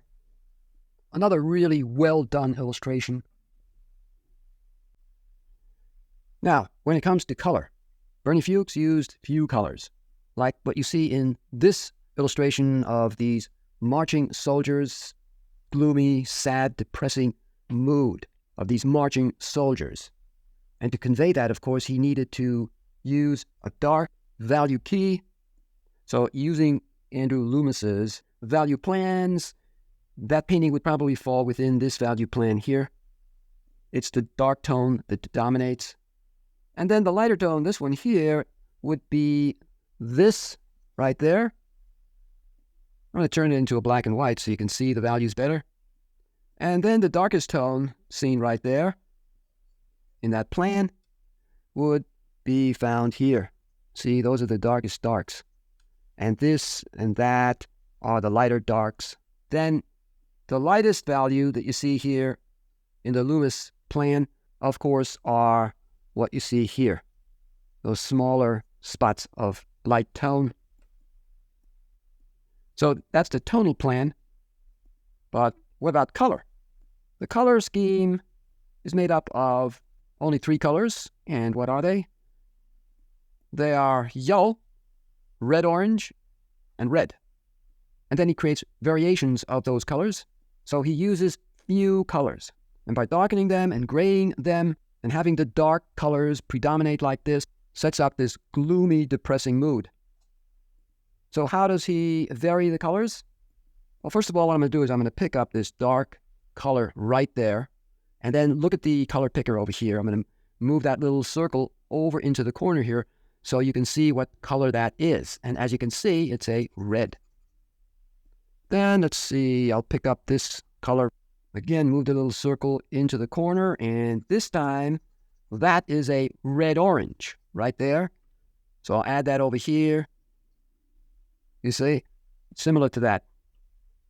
So there are slight variations, small shifts in hue from red to red-orange. Then how does he gray them? Well, he could gray them by applying the complements to those colors. So for red-orange, the complement is blue-green that you see there. And then for the red here, that of course is a green. That's the complement to red. Now to get those dark tones, he would need to use a much darker green than what you see there, or a much darker blue-green than what you see there. He didn't use black in the mixtures. There are several ways that he could have used to get this really dark tone there. Over here, you see what are called the earth colors. This one here is called raw umber. This one is burnt sienna. And this really dark one is burnt umber. Now to mute a color, you can mix the earth colors like these with more saturated color. And if you need a really dark color, you can get that with the burnt umber added to the color that you want to mute and darken, which is something that Bernie might have done for this painting. So let's say to get that really dark tone here, he could have done something like this. So starts out with the red, then he adds the dark burnt umber, like that, thereby muting and graying that color, desaturating it quite a bit. But there's still a warm temperature to this color because burnt umber is a warm earth color, a warm brown. You see, now I have a really dark and still a warm color, and I'm going to take that and add it over here. And you can see it's pretty close in tone to what Bernie has, but Bernie's color is more grayed. The color that I added has a bit more saturation. So what I could do is I could add a bit more of the burnt umber like that, thereby graying that color even more. And let's see what that now looks like. You see, now that is probably the color that he is using here. So most likely he used the burnt umber to darken and mute the red. It's an easy and fast way to get the dark color that you're looking for without having to mix a lot of other colors together. If you mix more than 3 colors together, then what you end up with is usually mud. So if you are mixing colors, try to mix them with fewer colors, just adding 1 or 2 other colors into the mixture. And this way you can also get a more richer looking color, and it won't look muddy. So when he needed a more saturated and lighter color, he would just add a bit more of the red like this. Now that looks more saturated and warmer. And then let's see what that looks like when I add it over here. So in that case, he probably didn't use the red, he used the red-orange. He's creating these variations of the red and red-orange.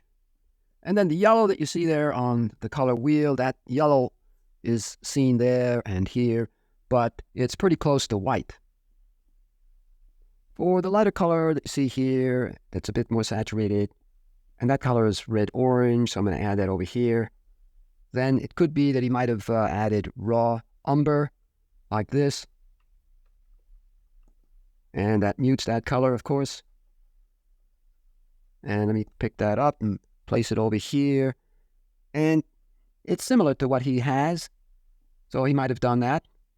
And using the earth colors to mix the colors with keeps all those colors nice and warm looking, which is what he wanted to establish. He wanted to get across this feeling that there's a lot of heat here, coming from what looks like explosions happening back there. There are other ways he could have made the mixtures that he was after. So for the red-orange, he could have added the near complements to red-orange, which is green and blue. So it would look something like this. Then the blue would be a dark blue, maybe an ultramarine blue. And we would add that. But then he would also add a green and a dark green, maybe like sap green or hooker's green. Well, he liked sap green, so he probably used sap green. And then mixed all of that together like this.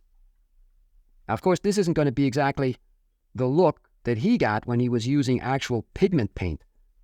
Since I'm not using paint here, the result isn't going to be the same. And then he might have added a little bit of white also like this to lighten it. And let's see what that looks like if I add it over here.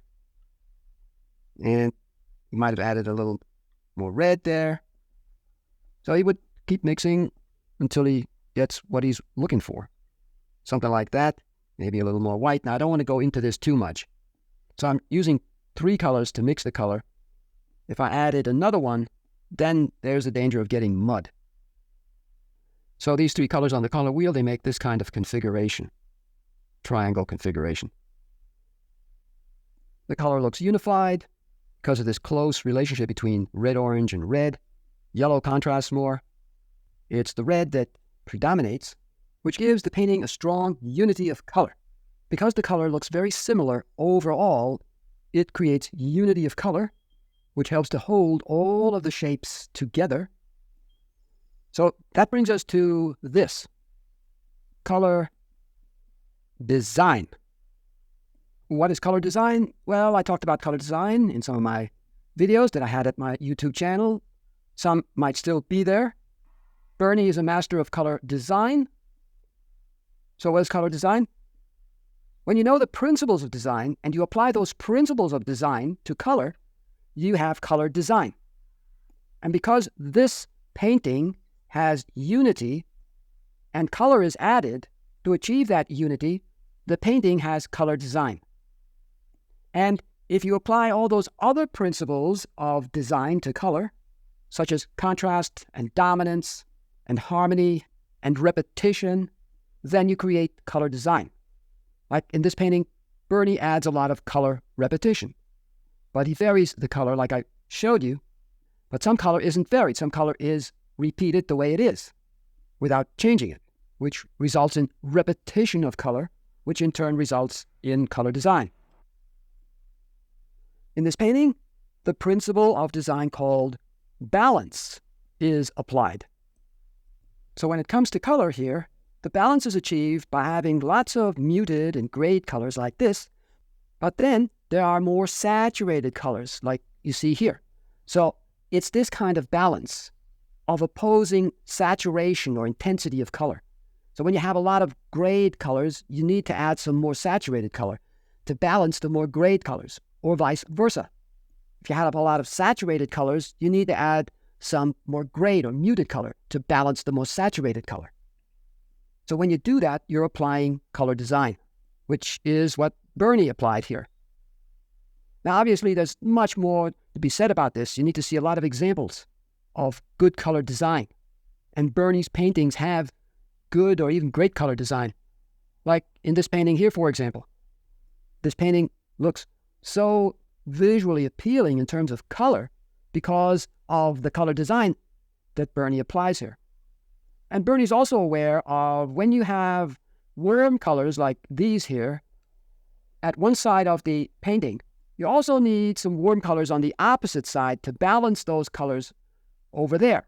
And you can see that Bernie applied some warm color right there to balance the warm colors over here. And then he's applying the principle of dominance of temperature. And that principle of dominance is applied not just to temperature, but also to value and hue and intensity of color. And because Bernie is applying these principles of design to color, the color looks great here. Like, for example, there's dominance of temperature because all of that are cool colors, cool temperature. So the warm colors take up a smaller amount of area than the cool colors do. And this also helps to draw attention to what's really important, which of course is what's going on here, these golf players. And Bernie breaks some rules here also, like he usually does, by placing the most important part of the painting way down here, toward the bottom of the picture area. Now, another artist that is not inclined to breaking rules wouldn't do something like that. The rules say you shouldn't place the center of interest way down like that, close to a picture border. And another rule that Bernie breaks is the rule that says you shouldn't have lots of parallels near each other. And you see the parallels here. See, going across like that. These are all parallels. And, of course, down here where the land area is, in here. The rules say when you do something like that, it looks monotonous and isn't interesting to look at. But you can't say that about Bernie's painting here. Even though he breaks these rules, the painting looks extremely interesting to look at.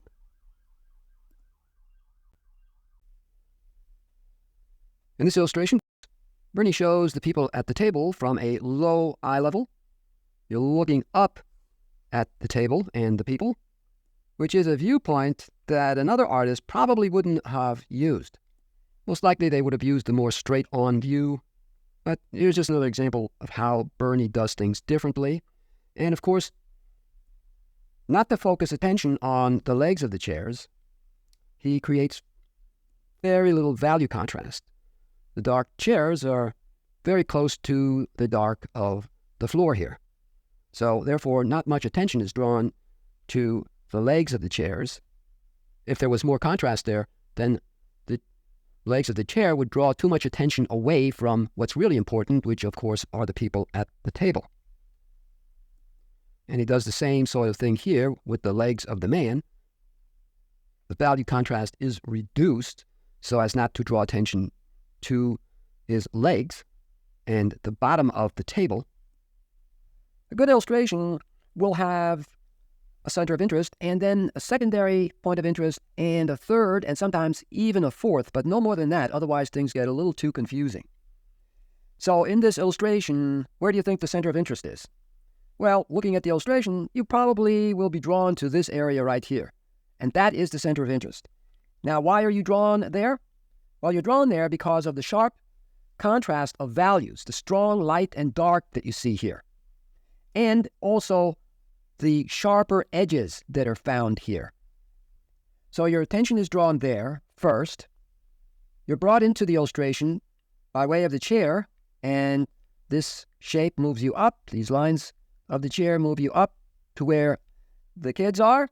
Then two of those kids, as you can see there, are looking in this direction here. And Bernie establishes what is called a psychological sightline by doing that. And therefore, you're looking over here to where, presumably, these are the parents. So the parents are a secondary interest. Then there's a third, which is usually referred to as tertiary interest, and that is everything else, like what you see there. That's the least important part of the illustration. So that is a tertiary interest or a third point of interest. Now, this becomes a secondary point of interest because there isn't that kind of strong value contrast there that you find over here. But you're also drawn here because of the compositional device known as framing. And you see the chair framing the kids here, and that part of the chair is framing the girl over here. And that helps to draw your attention to the kids. But when you look over here, as you can see, the value contrast isn't strong, and therefore your attention isn't drawn there as much as it is here where the stronger value contrast is and the sharper edges. And also, the edges are softer here because of the weaker value contrast found at the edges of the shapes.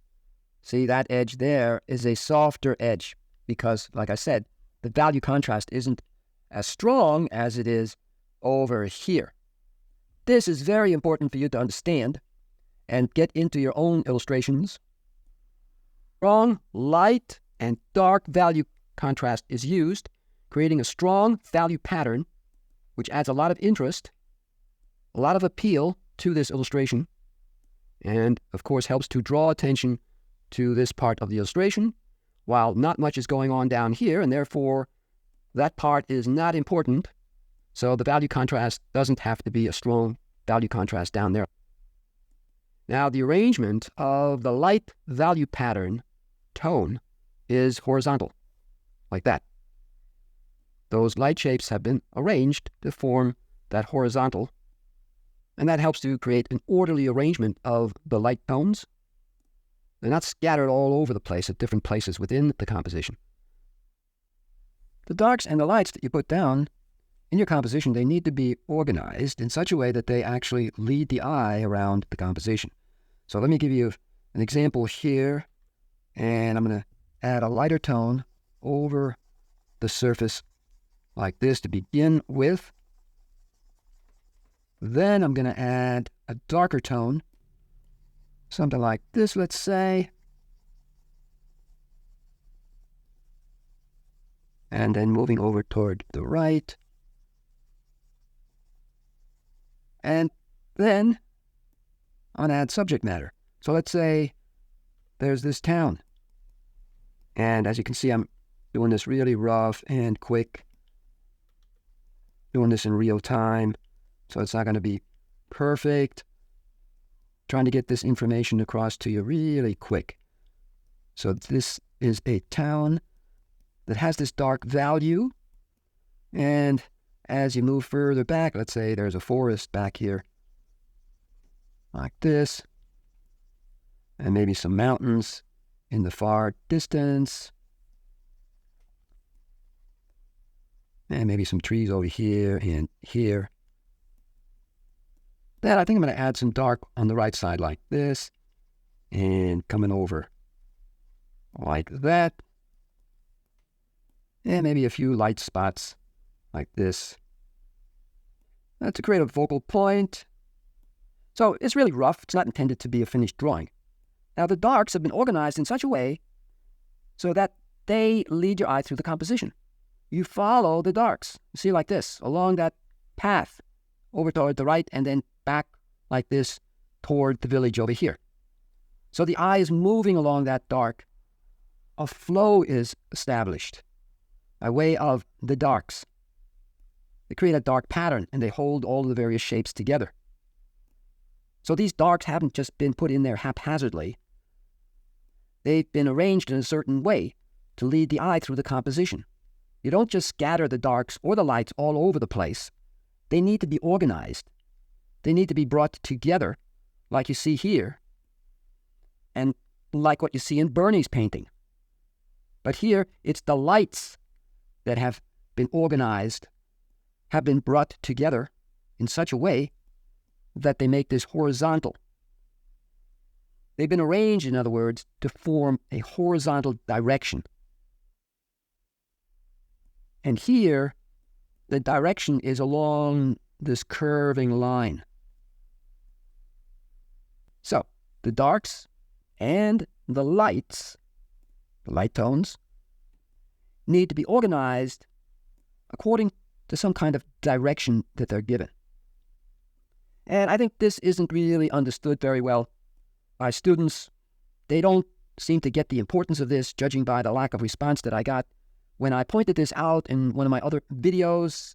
I don't think they really get the importance of this, which is what you need to understand, that you just can't scatter darks and lights all over the place. They are organized according to some kind of direction that you give them, and they need to be brought together, unified. And until you understand this, until you get this, you're not going to be able to make good compositions. That's how important this is. But this is just one facet of what makes good compositions. Students think that once they understand and know about one facet of composition, and they may not even know that it's just one facet, like, for example, the rule of thirds, then they're going to be able to make these great compositions. No, you're not. Because that's just one part, one facet of what makes good compositions. And each facet or component of composition is important. And Bernie has mastered every facet or component of composition. He is in total control. And he comes up with new and interesting ways of showing the subject that other artists don't think about. Like, for example, this artist here, who did this illustration of people at a table.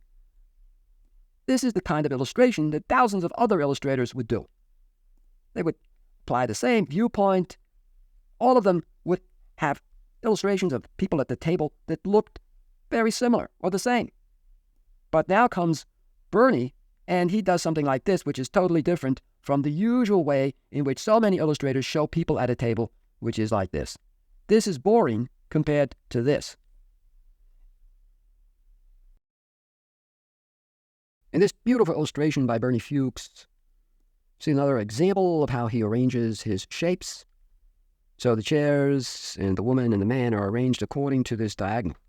And then where the pictures are on the wall there, they're arranged according to that diagonal. And then he places the table and the lamp over here outside of that arrangement so that it doesn't look too obvious. And the shapes he uses for this composition are basically two opposing shapes.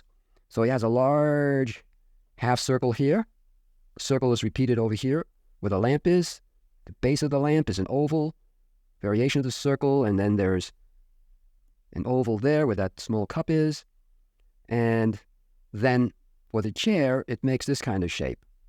And then a curve here and down like that. So it's like a combination of a circle and a square.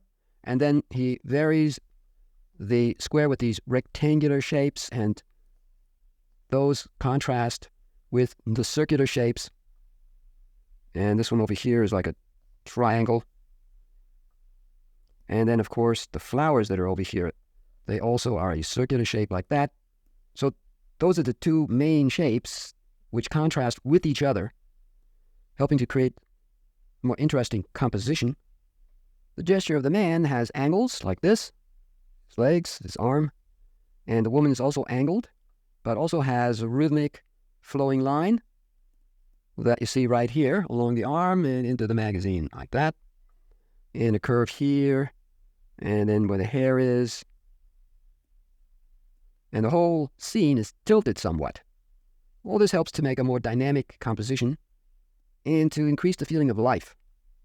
Just a beautifully done illustration. And again, it's a bit more of an impressionistic style, where you don't see a lot of detail. And everything is kept a bit more flat looking. And to keep that more flat look, he avoids strong light and shadow, so he wouldn't put a strong shadow on the woman. Like this, maybe. He would avoid that. That would just change the style of this illustration too much and give the subject too much form. Contrast of light and shadow creates a feeling of form, but if you want a more flat look, then you avoid that kind of strong light and shadow like he did.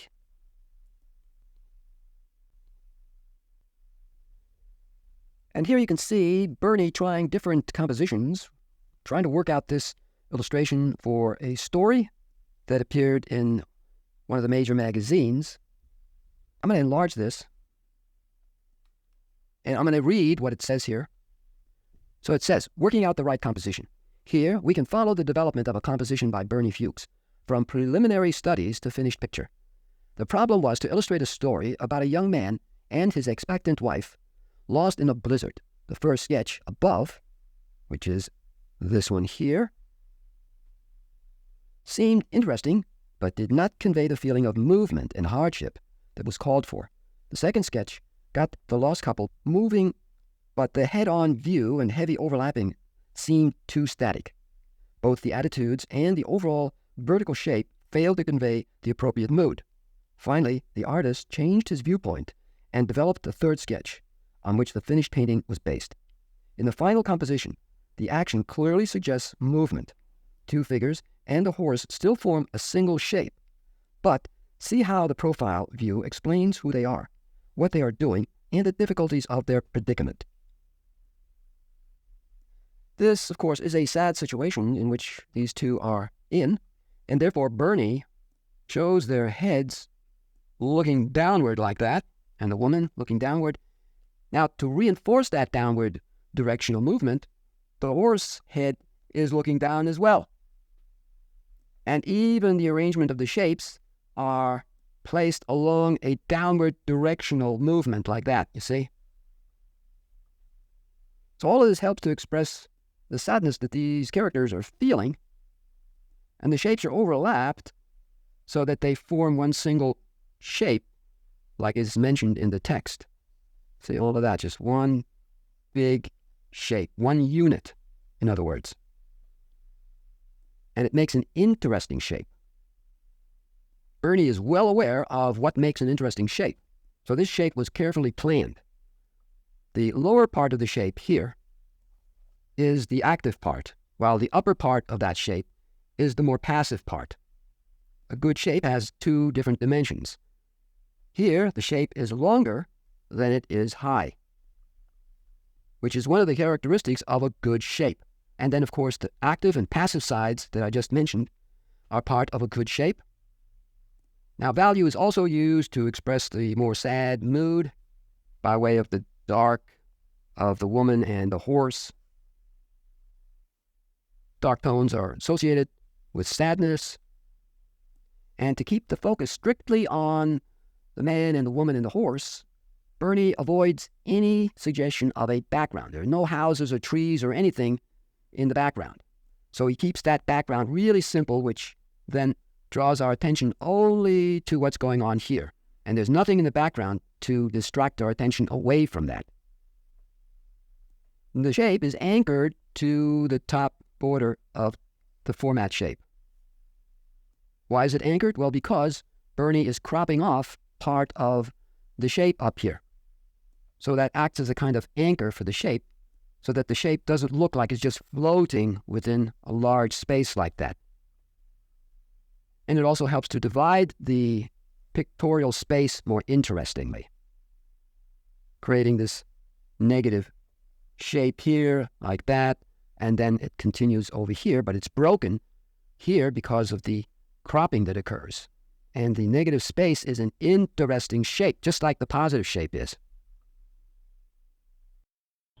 Just as these characters are on a journey, if you are an art student, you too are on a journey toward becoming the very best artist that you can possibly become. And watching this long video is also a kind of journey that you were on. And those students who didn't take this journey, because as soon as they discovered this was such a long video, they jumped ship, so to speak. And therefore, they missed out on everything that this video had to teach about what Bernie did to make his illustrations so great. But there is, of course, even more to talk about what made his illustrations so great. Everything can't be covered, even in a long video like this. My focus was on the practical art knowledge that he applied. But there was, of course, also the characterization that he gave to the characters in his illustrations that I wasn't able to cover here because there's just not enough time to go into everything that he did. But that was also part of what made his illustrations great.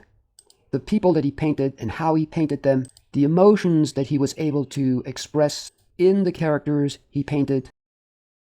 There will never be another Bernie Fuchs, just as there will never again be another Austin Briggs or Al Parker or Norman Rockwell or Howard Pyle or Albert Dorn.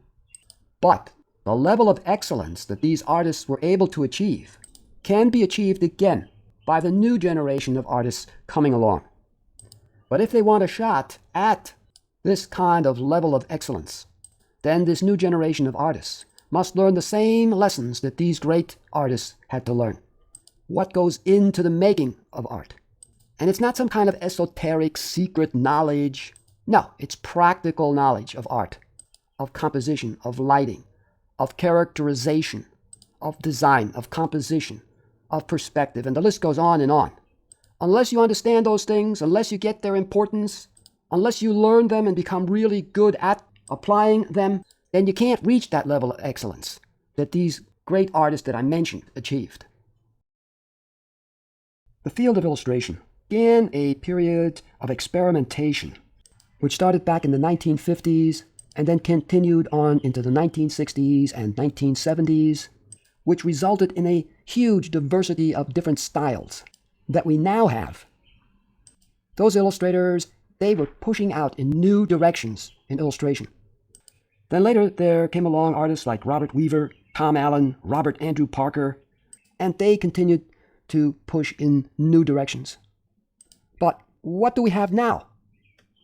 We have so many people copying each other. I don't see any new directions in which artists are pushing. There's nothing really new. They're just rehashing the same old stuff. What's needed is a new direction for illustration. New ideas. New experimentation. And then maybe something new will emerge. Today, it seems that conceptual art, conceptual illustration, now I'm not talking about concept art, I'm talking about conceptual illustration, has become the dominant style of illustration, which is done away pretty much with good drawing, good draftsmanship, good composition, good lighting, good perspective, pretty much everything that these great illustrators like Bernie Fuchs, Al Parker, Austin Briggs, Robert McGinnis applied to their illustrations. But with these conceptual illustrators, nothing counts more than the idea, the concept. And any aesthetics that makes the illustration look beautiful is of no concern to them. So the need for most representational story illustrations is replaced by conceptual illustration.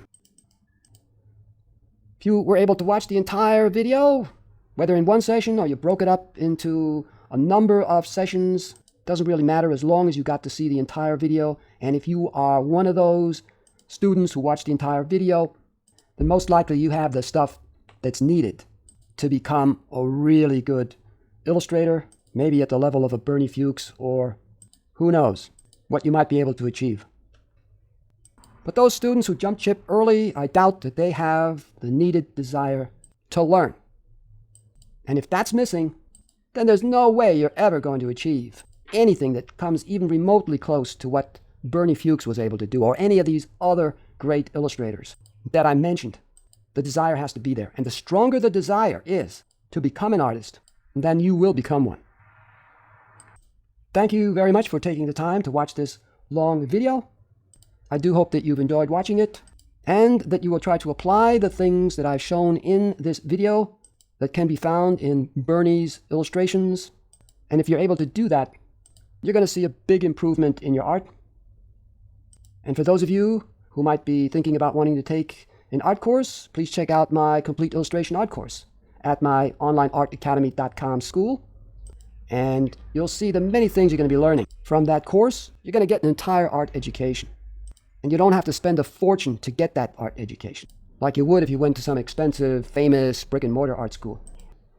And from my complete illustration art course, since it contains much of what the famous artist schools taught, you're going to be learning things that you're not even going to learn in brick-and-mortar art school, where you spend a fortune to go to that school for 4 years. And you come out and you still don't know enough about what goes into the making of great illustrations, like what Bernie Fuchs did, or Al Parker, or any of those great illustrators from the past.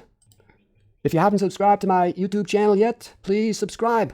I'm trying to get more subscribers, more viewers, and if I'm able to, well, then I'll be making more of these kind of videos. I should mention that I also have another art course that has been designed for young people ages 12 and up. It's a cartoon course, and you'll find a link to that course down below. I also made a video based on the famous artist school's original textbooks, one of which Austin Briggs put together, and I made a video on what is in that textbook. There's a link down below to that video. I also should mention that I have some art instruction videos at my ArtStation page, and there's a link down below to that page. And now, as always, I say adios until next time.